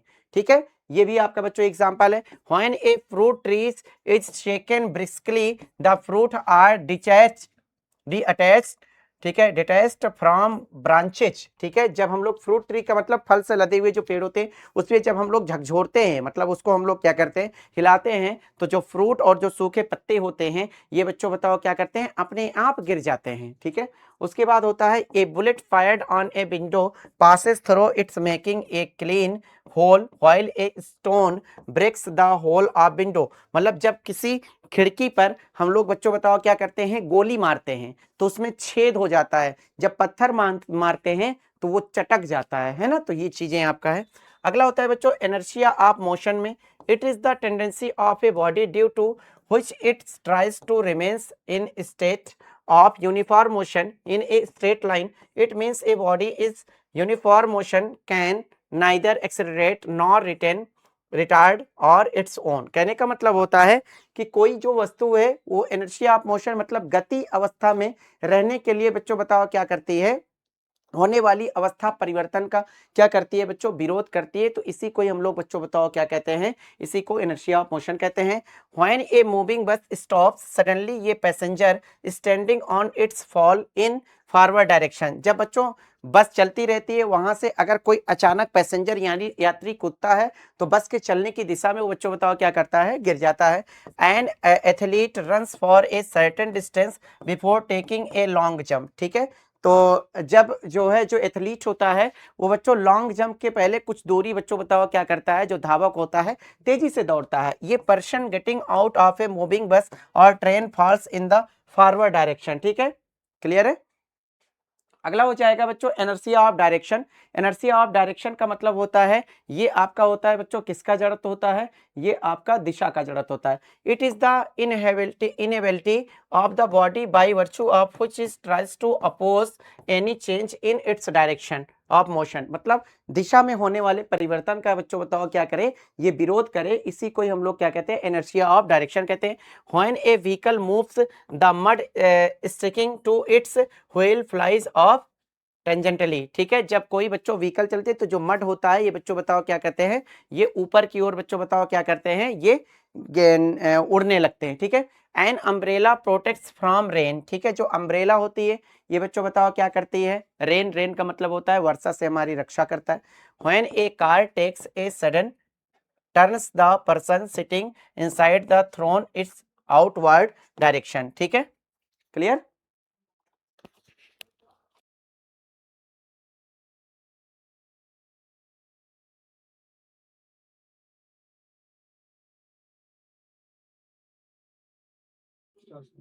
हाँ तो बच्चों ये था आपका, बच्चों बताओ क्या, inertia of direction. Inertia of direction को बच्चों हम लोग कहते हैं दिशा का जड़त्व। ठीक है, इनर्शिया ऑफ डायरेक्शन को बच्चों हम लोग क्या कहते हैं, दिशा का जड़त्व। बात समझ में आया कि नहीं बच्चों? ठीक है, चलिए अगला होता है बच्चों Newton's first law of motion. ठीक है, तो न्यूटन का बच्चों प्रथम नियम, ठीक है, न्यूटन का जो है गति संबंधी बच्चों प्रथम नियम है, गति का न्यूटन का, इसको हम लोग कहते हैं न्यूटन का, ठीक है, न्यूटन का बच्चों बताओ क्या, गति संबंधी। ठीक है, न्यूटन का बच्चों बताओ क्या हो जाएगा, गति संबंधी। उसके बाद बच्चों बताओ क्या हो जाएगा, आपका प्रथम नियम। ठीक है, तो न्यूटन का बच्चों जो गति संबंधी प्रथम नियम होता है, ये आपका कहता है वही जो आपका जड़त्व का नियम है, जो इनर्शिया ऑफ मोशन, जो इनर्शिया आपका था, वही बच्चों न्यूटन्स फर्स्ट लॉ होता है। ठीक है, रियलिटी में बच्चों ये गैलीलियो ने दिया था, गैलीलियो का भी नियम इसको हम लोग कहते हैं। ठीक है, तो ये होता है बच्चों every body continues to be in its state of rest or uniform motion in a straight line unless acted on by some external force। कहने का मतलब होता है कि कोई वस्तु, ठीक है, कोई भी वस्तु अपनी अवस्था परिवर्तन का, यहां पे बच्चों बताओ क्या होता है, कोई भी वस्तु, ठीक है, कोई भी बच्चों बताओ क्या, वस्तु अपनी अवस्था परिवर्तन का, ठीक है, अपनी बच्चों बताओ क्या हो जाएगा, अवस्था परिवर्तन का, कोई भी वस्तु बच्चों बताओ क्या है, अपनी अवस्था क्या परिवर्तन का, उसके बाद क्या करती है बच्चों, विरोध करती है। क्या करती है बच्चों, विरोध करती है। ठीक है, विरोध बच्चों बताओ क्या करती है, इसे ही बच्चों हम लोग क्या कहते हैं, Newton's first law of motion कहते हैं। मतलब प्रत्येक वस्तु अपनी अवस्था परिवर्तन का बच्चों बताओ क्या करती है, विरोध करती है। लीनियर मोमेंटम के अगले में हम लोग बात करते हैं। लीनियर मोमेंटम को हम लोग कहते हैं बच्चों बताओ क्या, रेखीय संवेग। ठीक है, क्या कहते हैं बच्चों हम लोग, रेखीय, उसके बाद क्या कहते हैं बच्चों, संवेग कहते हैं। ठीक है, रेखीय संवेग क्या होता है, रेखीय संवेग linear momentum of a particle ऑप्लिक body is defined as product of its mass m and बच्चों velocity v, it is represented by p। कहने का मतलब होता है किसी भी वस्तु का जो रेखीय संवेग होता है उसके द्रव्यमान तथा वेग के गुणनफल के बराबर होता है। ठीक है, कहने का मतलब होता है किसी भी वस्तु का, यहाँ पे हम लोग लिख सकते हैं बच्चों बताओ क्या, किसी भी, ठीक है, किसी भी बच्चों बताओ क्या वस्तु का रेखीय संवेग। ठीक है, किसी भी बच्चों बताओ क्या वस्तु का, किसी भी वस्तु का, किसी भी बच्चों बताओ क्या वस्तु का रेखीय संवेग, किसी भी वस्तु का बच्चों बताओ कौन सा, रेखीय संवेग। रेखीय संवेग बच्चों बताओ क्या होता है, किसी भी वस्तु का रेखीय संवेग उस वस्तु के द्रव्यमान, ठीक है, उस वस्तु के द्रव्यमान, उस वस्तु के बच्चों बताओ क्या द्रव्यमान, ठीक है, उस वस्तु के द्रव्यमान तथा, ठीक है, उस वस्तु के द्रव्यमान तथा वेग के, ठीक है, द्रव्यमान तथा बच्चों बताओ किसके, वेग के, ठीक है, वेग के गुणनफल के बराबर होता है। वेग के बच्चों बताओ क्या, गुणनफल के, ठीक है, गुणनफल के बच्चों बताओ क्या होता है, बराबर होता है। ठीक है, गुणनफल के क्या होता है बच्चों, बराबर होता है। ठीक है, गुणनफल के बच्चों बताओ क्या होता है, बराबर होता है। ठीक है, ये बच्चों बताओ क्या होता है आपका, इसको हम लोग स्मॉल p से इंडिकेट करते हैं, small p is equal to m into v होता है। Small p is equal to बच्चों बताओ क्या होता है, m इंटू वी होता है। ठीक है, जैसे बच्चों बताओ यहाँ पे आपका होता है कि, और जो ये होता है बच्चों रेखीय संवेग, ठीक है, और यहाँ पे बच्चों एक होता है संवेग संरक्षण का सिद्धांत। ठीक है, अगर हम लोग बात करते हैं तो जो संवेग संरक्षण का सिद्धांत होता है, एक होता है बच्चों संवेग संरक्षण का सिद्धांत। ठीक है, तीन चीजें संरक्षित होती हैं, कंजर्व होती हैं। एक यहाँ पे है संवेग बच्चों बताओ क्या, संरक्षण। ठीक है, संवेग संरक्षण का बच्चों बताओ हमारे पास क्या होता है, सिद्धांत होता है। ठीक है, इसको हम लोग कहते हैं conservation of, conservation principle,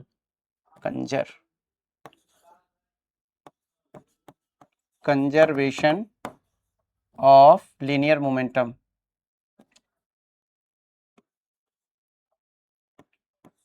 conservation of linear, ठीक है, लीनियर बच्चों बताओ क्या हो जाएगा, मोमेंटम। ठीक है, कंजर्वेशन ऑफ लीनियर मोमेंटम में बच्चों बताओ क्या है, संवेग संरक्षण का बच्चों बताओ क्या है आपका सिद्धांत है। बच्चों संवेग संरक्षण का जो सिद्धांत होता है, ठीक है, संवेग संरक्षण का जो सिद्धांत होता है, इसमें हम आपको बता रहे हैं कि जो अगर एक्सटर्नल जो फोर्स होता है अगर वो अप्लाई ना किया जाए तो जो आपकी पी होती है, पी, ठीक है, जो आपका पी होता है ये पूरी तरीके से बच्चों बताओ क्या होता है, नियत होता है, ठीक है, पूरी तरीके से नियत होता है। यानी बच्चों ये क्या हो जाता है, आपका कांस्टेंट होता है, ये बच्चों बताओ क्या होता है, कांस्टेंट होता है, ठीक है, पूरी तरीके से बच्चों बताओ क्या होता है, ये कांस्टेंट होता है। या आपके is equal to P1 is equal to बच्चों बताओ किसके, P2 के, या M1 U1 is equal to बच्चों बताओ क्या, M2 U2 के, ठीक है। ये भी आपकी बच्चों बताओ क्या होती है, प्रॉपर्टीज होती है, ये भी आपका बच्चों बताओ क्या होता है, ये इसके ऊपर क्वेश्चन लगता है। जैसे यहां पर आपके पास एक क्वेश्चन है कि सर 0.2, ठीक है, 0.02 किलोग्राम की गोली 400 मीटर पर सेकंड के वेग से बंदूक से निकलती है। यदि बंदूक का द्रव्यमान बच्चों बताओ 4 किलोग्राम हो तो बंदूक का प्रक्षिप्त वेग यानी रिकॉल जो वेलोसिटी होती है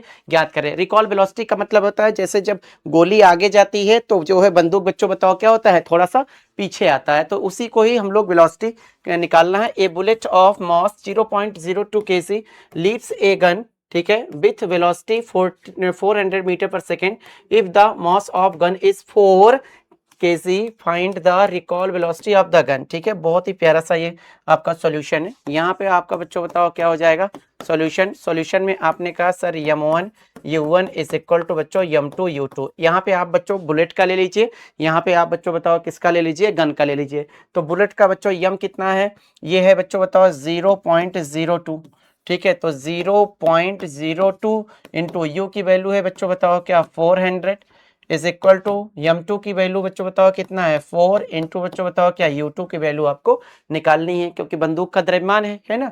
तो यहाँ पे इसको आप लिख सकते हैं कितना, इसको आप लिख सकते हैं सर 2 इंटू 10⁻⁻² इंटू बच्चों 4 इंटू 10⁻²। इसको बच्चों ऐसे लिख सकते हैं इज इक्वल टू 4 इंटू बच्चों बताओ क्या U2, ठीक है। 4 से 4 कैंसिल आउट हो गया, ठीक है, 4 से 4 कैंसिल आउट हो गया, प्लस से माइनस कैंसिल आउट हो गया, तो U2 की जो वैल्यू आ गई ये बच्चों बताओ क्या है 2 मीटर पर सेकेंड। बच्चों ये इसका न्यूमेरिकल बच्चों आपका इसी टाइप से आपका लगता है, ठीक है, इसका न्यूमेरिकल बच्चों इसी टाइप से आपका लगता है, ठीक है। चलिए अगला होता है बच्चों Newton second law of motion, ठीक है। तो न्यूटन जो सेकंड लॉ ऑफ मोशन होता है ये कह रहा है बच्चों टाइम रेट ऑफ चेंज, ठीक है, ये कह रहा है बच्चों बताओ क्या है, time rate of change of linear momentum of a body is directed proportional to the applied force and takes place it is the direction in which the force acts। कहने का मतलब होता है कि जो है जो आपका time rate of change of linear momentum, ठीक है, कहने का मतलब होता है संवेग परिवर्तन की जो दर होती है, संवेग परिवर्तन की जो दर होती है उस पर लगाए गए बाह्य बल के अनुक्रमानुपाती होती है। इसी को न्यूटन का बच्चों बताओ क्या कहते हैं, द्वितीय नियम कहते हैं। न्यूटन का द्वितीय नियम कहता है संवेग परिवर्तन की दर, ठीक है, इसको हम लोग कहते हैं बच्चों बताओ क्या संवेग बच्चों बताओ क्या परिवर्तन की दर, ठीक है, संवेग बच्चों बताओ किसका, परिवर्तन की दर, संवेग परिवर्तन की दर आरोपित बाह्य बल के अनुक्रमानुपाती होती है, ठीक है, क्या होती है बच्चों,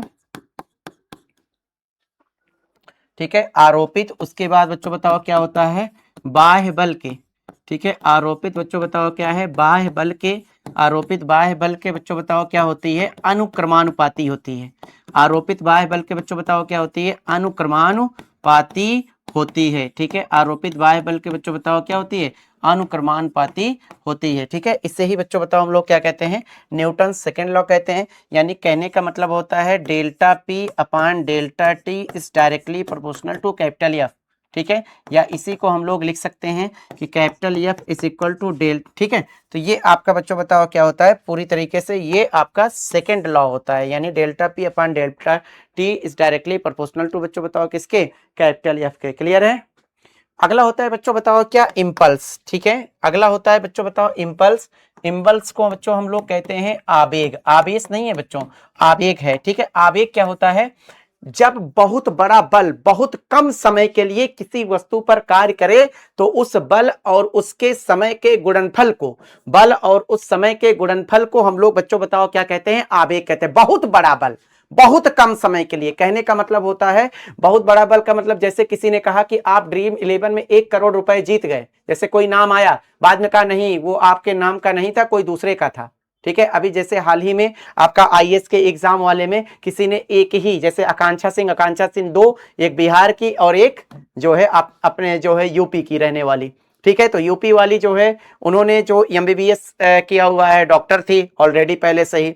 उसके बाद जो है आपके क्या हुआ, बिहार वाली तो ऐसे फेक में आ गए, सोचे कि हमारे एकदम बढ़िया से बहुत बड़ा बल यानी आईएएस बन गए, लेकिन बाद में पता चला वो फेक है, तो बहुत बड़ा उसमें आघात लगता है, बहुत बड़ा बच्चों उसके ऊपर फोर्स अप्लाई होता है। तो जो बहुत बड़ा बल बहुत कम समय के लिए लगता है, तो ऐसे इसके बल तथा समय के गुणनफल को ही हम लोग क्या कहते हैं, इंपल्स कहते हैं, आवेग कहते हैं।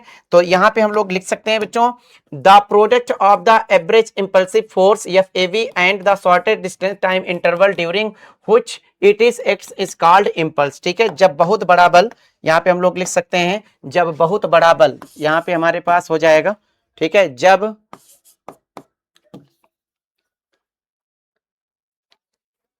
जब बहुत बड़ा बल, ठीक है, जब बच्चों बताओ क्या हो जाएगा, बहुत बड़ा बल। ठीक है, बहुत, उसके बाद क्या हो जाएगा बच्चों, बड़ा बल। जब बहुत, बच्चों बताओ क्या हो जाएगा, बड़ा बल बहुत कम समय के लिए। ठीक है, बहुत, उसके बाद क्या हो जाएगा बच्चों, कम समय के लिए। ठीक है, बहुत कम, बच्चों बताओ क्या, समय के लिए। ठीक है, बहुत बड़ा बल बहुत कम समय के लिए, बहुत बड़ा बल बहुत कम समय के लिए लगता हो।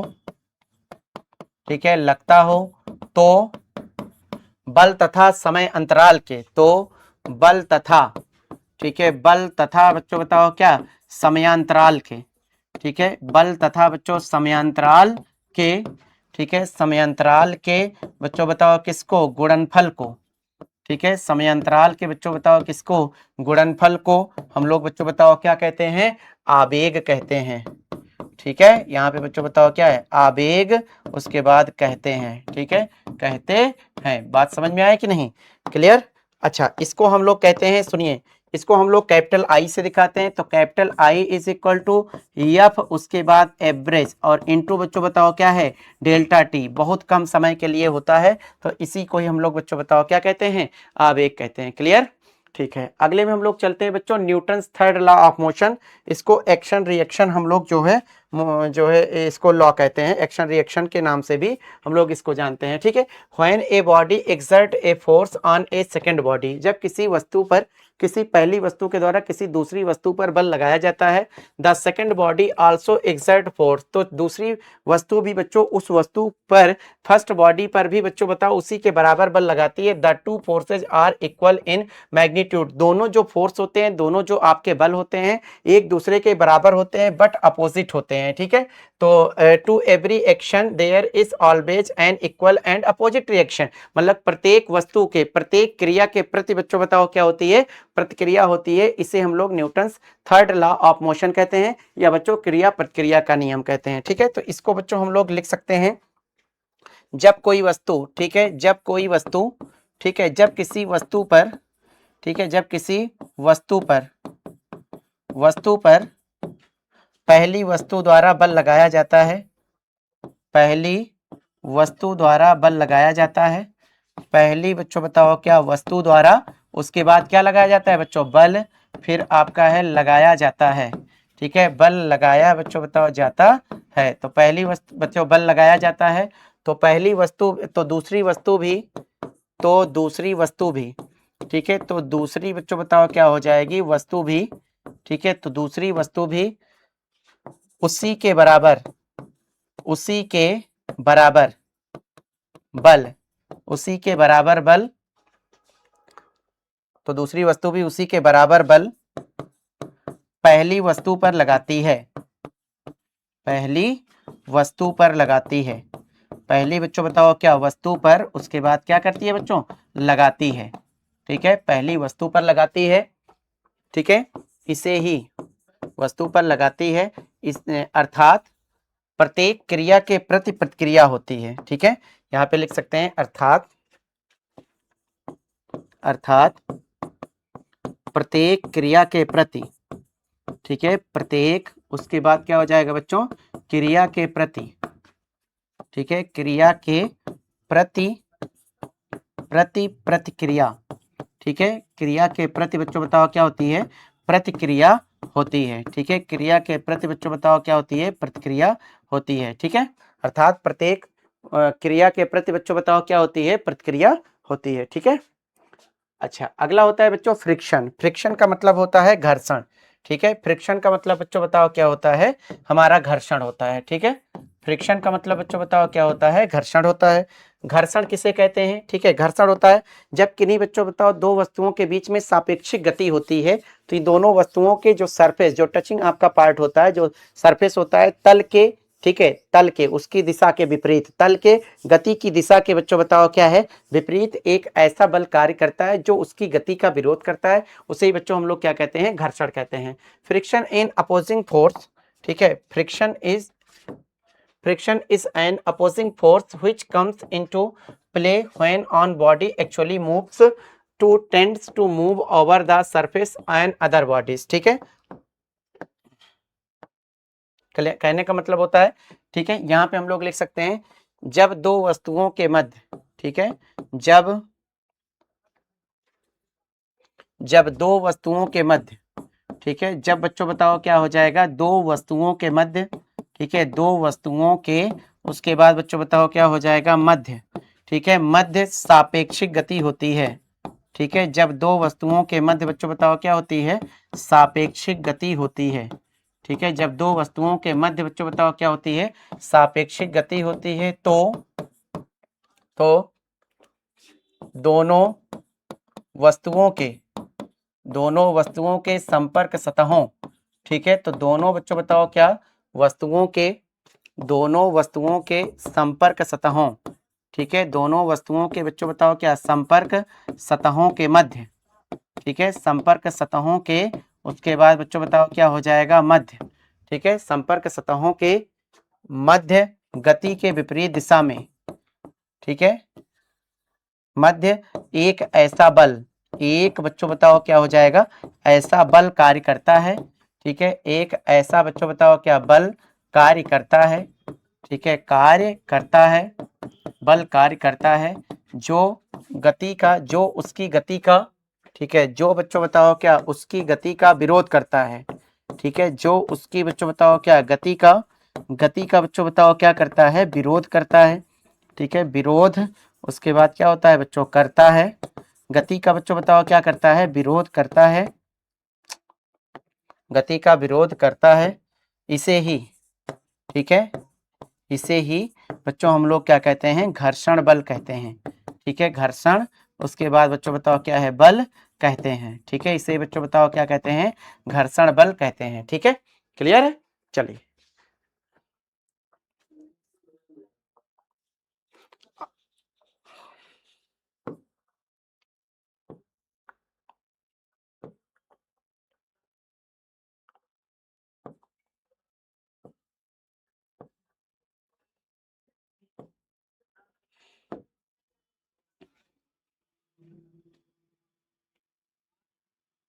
ठीक है बच्चों, चलिए अब हम लोग बात करते हैं आगे सर्कुलर मोशन के बारे में, ठीक है, सर्कुलर मोशन का मतलब होता है बच्चों आपकी वृत्तीय गति, सर्कुलर मोशन का मतलब होता है बच्चों वृत्तीय गति। आइए हम लोग बात कर लेते हैं वृत्तीय गति के बारे में, हम लोग बात करते हैं। सर्कुलर मोशन बच्चों बताओ क्या होता है, वृत्तीय गति, ठीक है, वृत्ताकार पथ पर बच्चों बताओ क्या होता है, जो गति होती है उसे बच्चों हम लोग क्या कहते हैं, वृत्तीय गति कहते हैं। लेकिन ध्यान दीजिए यहाँ पे कुछ और बातें हैं, हमने कहा when some object moves on a circular path then its motion is known as, बच्चों बताओ क्या है, सर्कुलर मोशन, ठीक है, motion of earth around the sun occurs in circular orbit. कहने का मतलब होता है कि जब कोई वस्तु किसमें एक वृत्ताकार मार्ग में गति करती है, तो इस प्रकार की जो गति होती है उसे ही बच्चों हम लोग क्या कहते हैं, जो है वृत्तीय गति कहते हैं, ठीक है, उसे ही बच्चों हम लोग क्या कहते हैं, वृत्तीय गति कहते हैं। कहने का मतलब motion of a earth around the sun occurs in a orbit, कहने का मतलब होता है सूर्य के चारों ओर पृथ्वी की जो गति होती है। Rotational of A wheels on the automobiles, मतलब जो है जो पहिया होता है, पहिए की गति है, motion of electron around the nucleus takes place in circular orbit. Electron का बच्चों बताओ क्या है, नाभिक के परितः गति है। Motion of a particle which is tied to one end of the string and it moving on a circular path with other end is the string is hand. मतलब किसी धागे से बांध लीजिए, धागे से बांध के जो है किसी पिंड को धागे से बांध के ऐसे ऐसे आप घुमाइए, वो भी बच्चों बताओ क्या होती है, आपकी वृत्तीय गति होती है। ठीक है, इसमें हम लोग लिख सकते हैं सर्कुलर मोशन में हमारे पास हिंदी में अगर हम लोग लिखेंगे, जब कोई वस्तु, ठीक है, यहाँ पे लिख रहे हैं बच्चों बताओ क्या, जब कोई वस्तु, ठीक है, जब कोई, उसके बाद बच्चों बताओ क्या हो जाएगा, वस्तु, ठीक है, जब कोई वस्तु किसी वृत्ताकार, ठीक है, किसी बच्चों बताओ क्या, वृत्ताकार, जब कोई वस्तु बच्चों बताओ क्या, किसी वृत्ताकार पथ पर गति करता है, ठीक है, पथ पर बच्चों बताओ क्या करता है, गति करता है, वृत्ताकार पथ पर बच्चों बताओ क्या करता है, गति करता है। तो इस प्रकार की गति को, तो बच्चों बताओ किसकी, इस प्रकार, ठीक है, इस प्रकार की, ठीक है, इस प्रकार की बच्चों बताओ क्या होती है, गति को, ठीक है, इस प्रकार की गति को हम लोग बच्चों बताओ कौन सी गति कहते हैं, वृत्तीय गति कहते हैं। कौन सी गति कहते हैं, वृत्तीय गति उसके बाद कहते हैं। ठीक है, तो इस प्रकार की गति को हम लोग कौन सी गति कहते हैं, वृत्तीय गति कहते हैं। ठीक है, एग्जाम्पल में अगर हम लोग बात करें, ठीक है, एग्जाम्पल का मतलब होता है यहाँ पे जो उदाहरण है उसमें हम लोग बात करते हैं, जैसे सूर्य के परितः, ठीक है, सूर्य के परितः, सूर्य के बच्चों बताओ क्या हो जाएगा, परितः, बच्चों बताओ किसकी गति हो जाएगी, सूर्य के परितः क्या नाम है, पृथ्वी की गति। ठीक है, पृथ्वी की गति, पृथ्वी चक्कर लगाता है ना। उसके बाद बच्चों बताओ सूर्य के बाद आपका आ जाएगा यहाँ पे नाभिक के परितः इलेक्ट्रॉन की गति।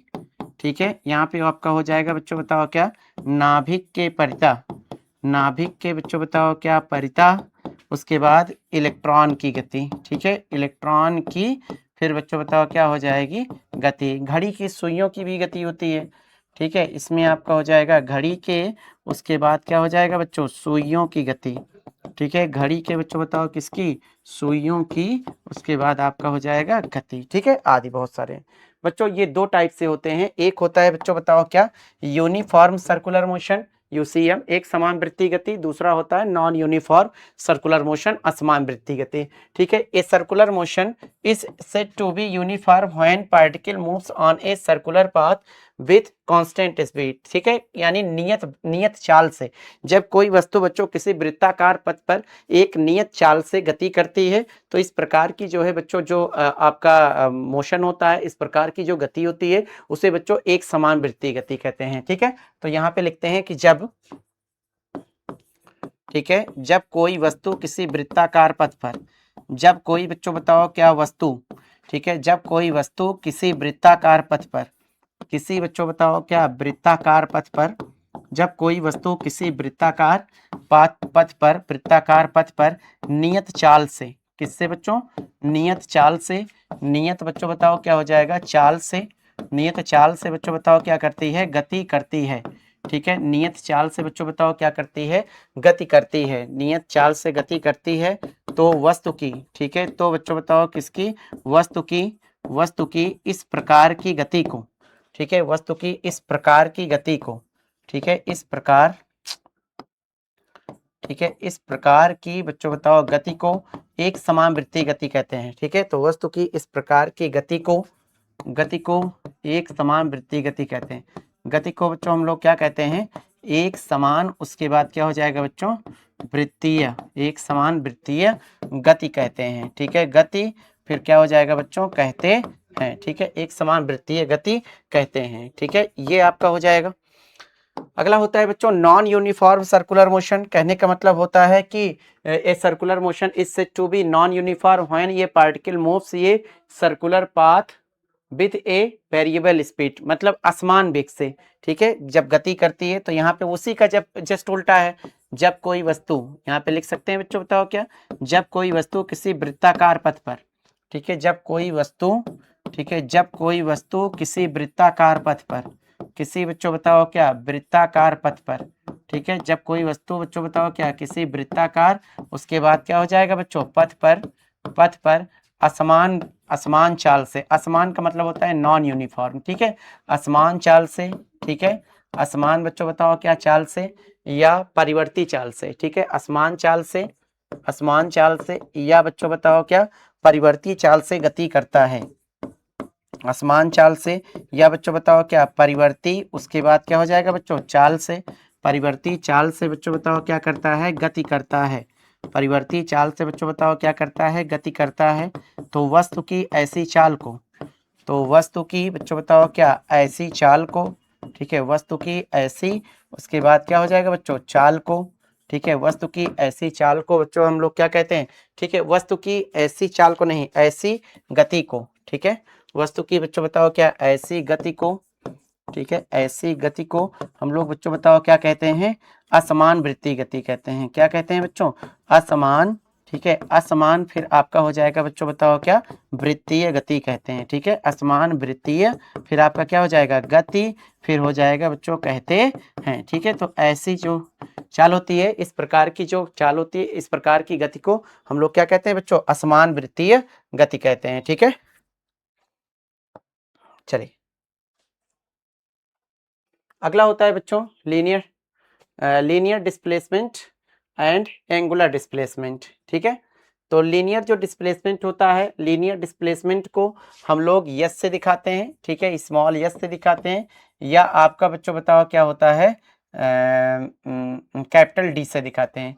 एंगुलर जो डिस्प्लेसमेंट होता है, ठीक है, एंगुलर डिस्प्लेसमेंट को हम लोग थीटा से दिखाते हैं, ठीक है। तो ये आपका बच्चों बताओ क्या होता है कि थीटा का मतलब होता है कोणीय विस्थापन, थीटा का मतलब होता है बच्चों बताओ क्या कोणीय विस्थापन। बात समझ में आए कि नहीं, ठीक है, इसको कोणीय विस्थापन कहते हैं।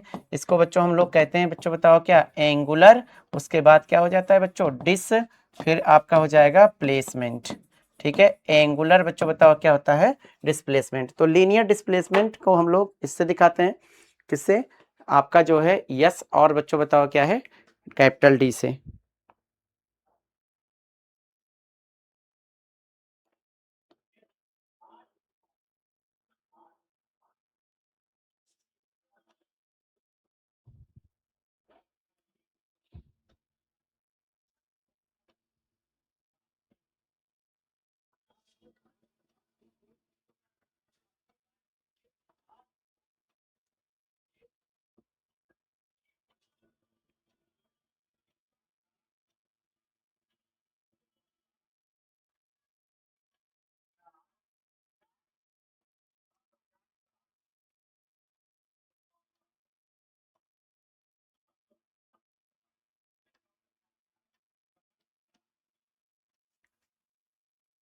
ठीक है बच्चों, चलिए आगे हम लोग बात करते हैं। जैसे अगर इसके फार्मूले की हम लोग बात करें बच्चों, इसके बच्चों बताओ क्या है फार्मूले की अगर हम लोग बात करें, तो इसका बच्चों जो फार्मूला होता है वो फार्मूला कुछ इस टाइप से आपका होगा, ठीक है। इसका बच्चों जो फार्मूला होगा वो कुछ आपका इस टाइप से होगा। जैसे हम लोग यहाँ पे बच्चों बताओ क्या होता है, ये ओरिजिन हो गया, ठीक है, ये देखिए कोण, जितना कोण होता है ये आपका बच्चों बताओ क्या हो गया थीटा हो गया, यहाँ से यहाँ तक बच्चों बताओ क्या हो गया, ये डेल्टा यस हो गया, ठीक है, यहाँ से यहाँ तक बच्चों बताओ क्या है डेल्टा यस हो गया। उसके बाद बच्चों ये आर है, ये आर है। अगर बच्चों मैं थीटा की बात करूं तो theta is equal to delta S upon बच्चों बताओ क्या हो जाएगा आर हो जाएगा। और कोण बराबर बच्चों बताओ आर का अपान रेडियस होता है, चाप बटे बच्चों बताओ क्या होता है त्रिज्या होता है, ठीक है, चाप बटे त्रिज्या, क्लियर। लीनियर वेलोसिटी एंड बच्चों बताओ क्या होता है हमारे पास एंगुलर वेलोसिटी, ठीक है। तो लीनियर वेलोसिटी और हमारे पास जो है बच्चों बताओ क्या एंगुलर वेलोसिटी है, ठीक है। The rate of change of angular displacement with time is known as angular velocity, ठीक है। एंगुलर वेलोसिटी को बच्चों हम लोग ओमेगा से लिखते हैं, यानी जो है ओमेगा इज इक्वल टू आपके पास बच्चों जो आ जाएगा वो आपका delta theta upon delta T हो जाएगा, ठीक है। विस्थापन कोणीय विस्थापन बटे बच्चों बताओ क्या समय हो जाएगा। तो ओमेगा इज इक्वल टू बच्चों बताओ क्या है डी थीटा अपान बच्चों बताओ क्या है डी टी हो जाएगा, ये आपका निकल के आता है। लीनियर वेलोसिटी की अगर हम लोग जो है बात करें तो v इज इक्वल टू बच्चों बताओ क्या होता है आर ओमेगा हो जाता है, v इज इक्वल टू बच्चों बताओ क्या होता है आर ओमेगा, ये बच्चों आपका बच्चों बताओ क्या होता है रिलेशन होता है। अगला बच्चों हम लोग बात करते हैं सेंट्रीपिटल फोर्स, ठीक है। सेंट्रीपिटल फोर्स का मतलब होता है ये आपका होता है बच्चों अभिकेंद्रीय त्वरण, ठीक है, ये बच्चों बताओ क्या होता है, अभिकेंद्रीय त्वरण।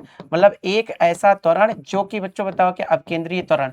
ठीक है, एक ऐसा जो त्वरण होता है, एक ऐसा एक्सेलरेशन जो कि बच्चों बताओ क्या है, हमेशा उसकी डायरेक्शन हमेशा बच्चों बताओ किधर होती है, केंद्र की ओर होती है, उसे ही बच्चों हम लोग क्या कहते हैं, अभिकेंद्रीय त्वरण कहते हैं। ठीक है, when a particle performs uniform circular motion then its speed remains constant but the velocity change, इसकी जो वेलोसिटी होती है लगातार चेंज होती है, वेग लगातार बदलता रहता है, because it's direction of motion change continuously, क्योंकि इसकी जो डायरेक्शन होती है, दिशा बच्चों लगातार बच्चों बताओ क्या होती है, बदलती रहती है। Due to change in velocity, इसके वेग में परिवर्तन के कारण the particle experiences an acceleration which is known as centripetal acceleration. ठीक है, एक जो है आपका त्वरण उत्पन्न होता है, जिससे बच्चों हम लोग क्या कहते हैं, सेंट्रीपिटल एक्सेलरेशन, अपकेंद्रीय त्वरण कहते हैं। It is so because it is always directed towards the centre of the circular path. मतलब इसको अपकेंद्रीय त्वरण इसलिए कहते हैं क्योंकि इसकी जो दिशा होती है हमेशा वो वृत्ताकार पथ के केंद्र की ओर होती है। इसकी जो बच्चों हम लोग फार्मूले की बात करें, वो होता है बच्चों बताओ क्या, ए सी इज इक्वल टू बच्चों होता है वी स्क्वायर बाई आर। ठीक है, क्या होता है बच्चों, वी स्क्वायर बाई आर। ए सी का मतलब होता है ए, मतलब एक्सेलरेशन, सी का मतलब होता है सेंट्रीपिटल। ठीक है, सेंट्रीपिटल फोर्स यहाँ पर आता है बच्चों। तो जो सेंट्रीपिटल फोर्स होता है इसको बच्चों हम लोग कहते हैं अभिकेंद्रीय बल। इसको बच्चों हम लोग क्या कहते हैं, अभिकेंद्रीय बल। ठीक है, क्या कहते हैं बच्चों, अभिकेंद्रीय। उसके बाद क्या होता है बच्चों, बल। ठीक है, अभिकेंद्रीय बल। अब केंद्रीय बल बच्चों बताओ क्या होता है। अब केंद्रीय बल ऐसा होता है, व्हेन ए पार्टिकल और body performs uniform circular motion then it is acted upon by some force known as centripetal force which is always directed towards the centre of the circular path. मतलब circular जो path होती है, circular path का मतलब होता है वृत्ताकार पथ पर गति करती हुई एक ऐसा बच्चों बताओ क्या होता है, बल उस बॉडी पर, उस वस्तु पर कार्य करता है जिसकी दिशा सदैव वृत्ताकार पथ के केंद्र पर होती है, उसे ही बच्चों हम लोग क्या कहते हैं, केंद्र की ओर होती है, उसे ही बच्चों हम लोग सेंट्रीपिटल फोर्स अपकेंद्रीय बल कहते हैं। यानी जो एफसी होता है ये बच्चों हो जाएगा यम इंटू बच्चों बताओ क्या, एसी, यम इंटू बच्चों एसी, और यही बराबर हो जाएगा यम भी स्क्वायर बाई बच्चों बताओ क्या, आर के। यही बराबर क्या हो जाता है बच्चों, यम भी स्क्वायर बाई आर। बताओ बात समझ में आई कि नहीं। ठीक है, बात क्लियर है। अगला हो जाता है बच्चों एग्जाम्पल ऑफ सेंट्रीपिटल फोर्स के। अगर हम लोग एग्जाम्पल देखें, अगर हम लोग बच्चों बताओ इसका बच्चों उदाहरण देखें, तो मोशन ऑफ द अर्थ, इसका मतलब होता है बच्चों हमारे पास जो है ये अर्थ का मतलब होता है पृथ्वी की गति। ठीक है, ये बच्चों बताओ क्या हो जाएगा, पृथ्वी की बच्चों बताओ क्या होती है, गति होती है। Motion of electrons around the nucleus in an atom, किसी भी परमाणु में न्यूक्लियस का मतलब होता है नाभिक के परितः बच्चों इलेक्ट्रॉनों की गति। उसके बाद motion of artificial satellite around the earth, मतलब पृथ्वी के चारों ओर कृत्रिम उपग्रह की बच्चों बताओ क्या होती है, जो गति होती है, उसे ही बच्चों हम लोग क्या कहते हैं, चलिए क्लियर। अब बच्चों हम लोग बात करते हैं बच्चों रिजिड बॉडी, यानी दृढ़ पिंड होता है। A rigid body is defined as the body which does not undergo any change in shape और volume when external forces are applied on it. ऐसा पिंड जिस पर बल लगाने से उसके कणों के बीच विस्थापन नहीं होता है, उसे ही बच्चों हम लोग क्या कहते हैं, दृढ़ पिंड कहते हैं। ठीक है, when a force is applied on a rigid body then the distance between any two particles और the body will remains unchanged however larger the force में बी। मतलब कहने का मतलब होता है कुछ पिंड ऐसे होते हैं जिन पर बल लगाने से उनके कणों के बीच विस्थापन बहुत ही कम होता है, अतः इसे ही बच्चों बताओ, ये बच्चों बताओ क्या करते हैं, दृढ़ पिंड के तरीके से बिहेव करते हैं। ठीक है, सेंटर ऑफ मास किसे कहते हैं, मतलब इसको हम लोग कहते हैं द्रव्यमान केंद्र। इसको बच्चों हम लोग क्या कहते हैं, द्रव्यमान केंद्र। ठीक है, द्रव्यमान बच्चों बताओ क्या हो जाएगा, केंद्र। तो बच्चों ये द्रव्यमान केंद्र क्या होता है, द्रव्यमान केंद्र किसे कहते हैं, हम लोग यहाँ पे हम लोग बात करने वाले हैं। द्रव्यमान केंद्र का मतलब होता है the centre of mass of a body is a point where the whole mass of the body is suppose to be concentrated. कहने का मतलब होता है कि किसी भी एक ऐसा बिंदु जहां पर उस बॉडी का, मतलब उस वस्तु का संपूर्ण द्रव्यमान बच्चों बताओ क्या होता है, केंद्रित होता है, कार्य करता है, उसे ही बच्चों हम लोग क्या कहते हैं, सेंटर ऑफ मास कहते हैं। ठीक है, क्लियर है। तो यहाँ पे कहने का मतलब होता है एक ऐसा बिंदु, ठीक है, ऐसा बिंदु, दूसरा पेन ले लेते हैं। ठीक है,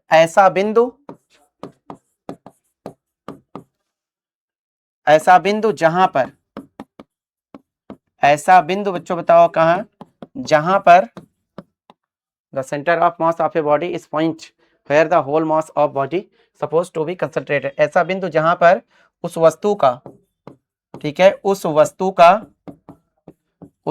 का संपूर्ण, उस वस्तु का बच्चों बताओ क्या, संपूर्ण, उसके बाद क्या होता है बच्चों, द्रव्यमान, संपूर्ण द्रव्यमान केंद्रित होता है। संपूर्ण द्रव्यमान बच्चों बताओ क्या होता है, केंद्रित होता है, ठीक है, केंद्रित होता है।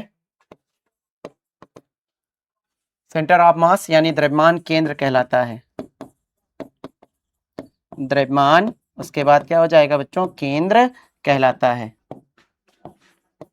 द्रव्यमान केंद्र कहलाता है, ठीक है।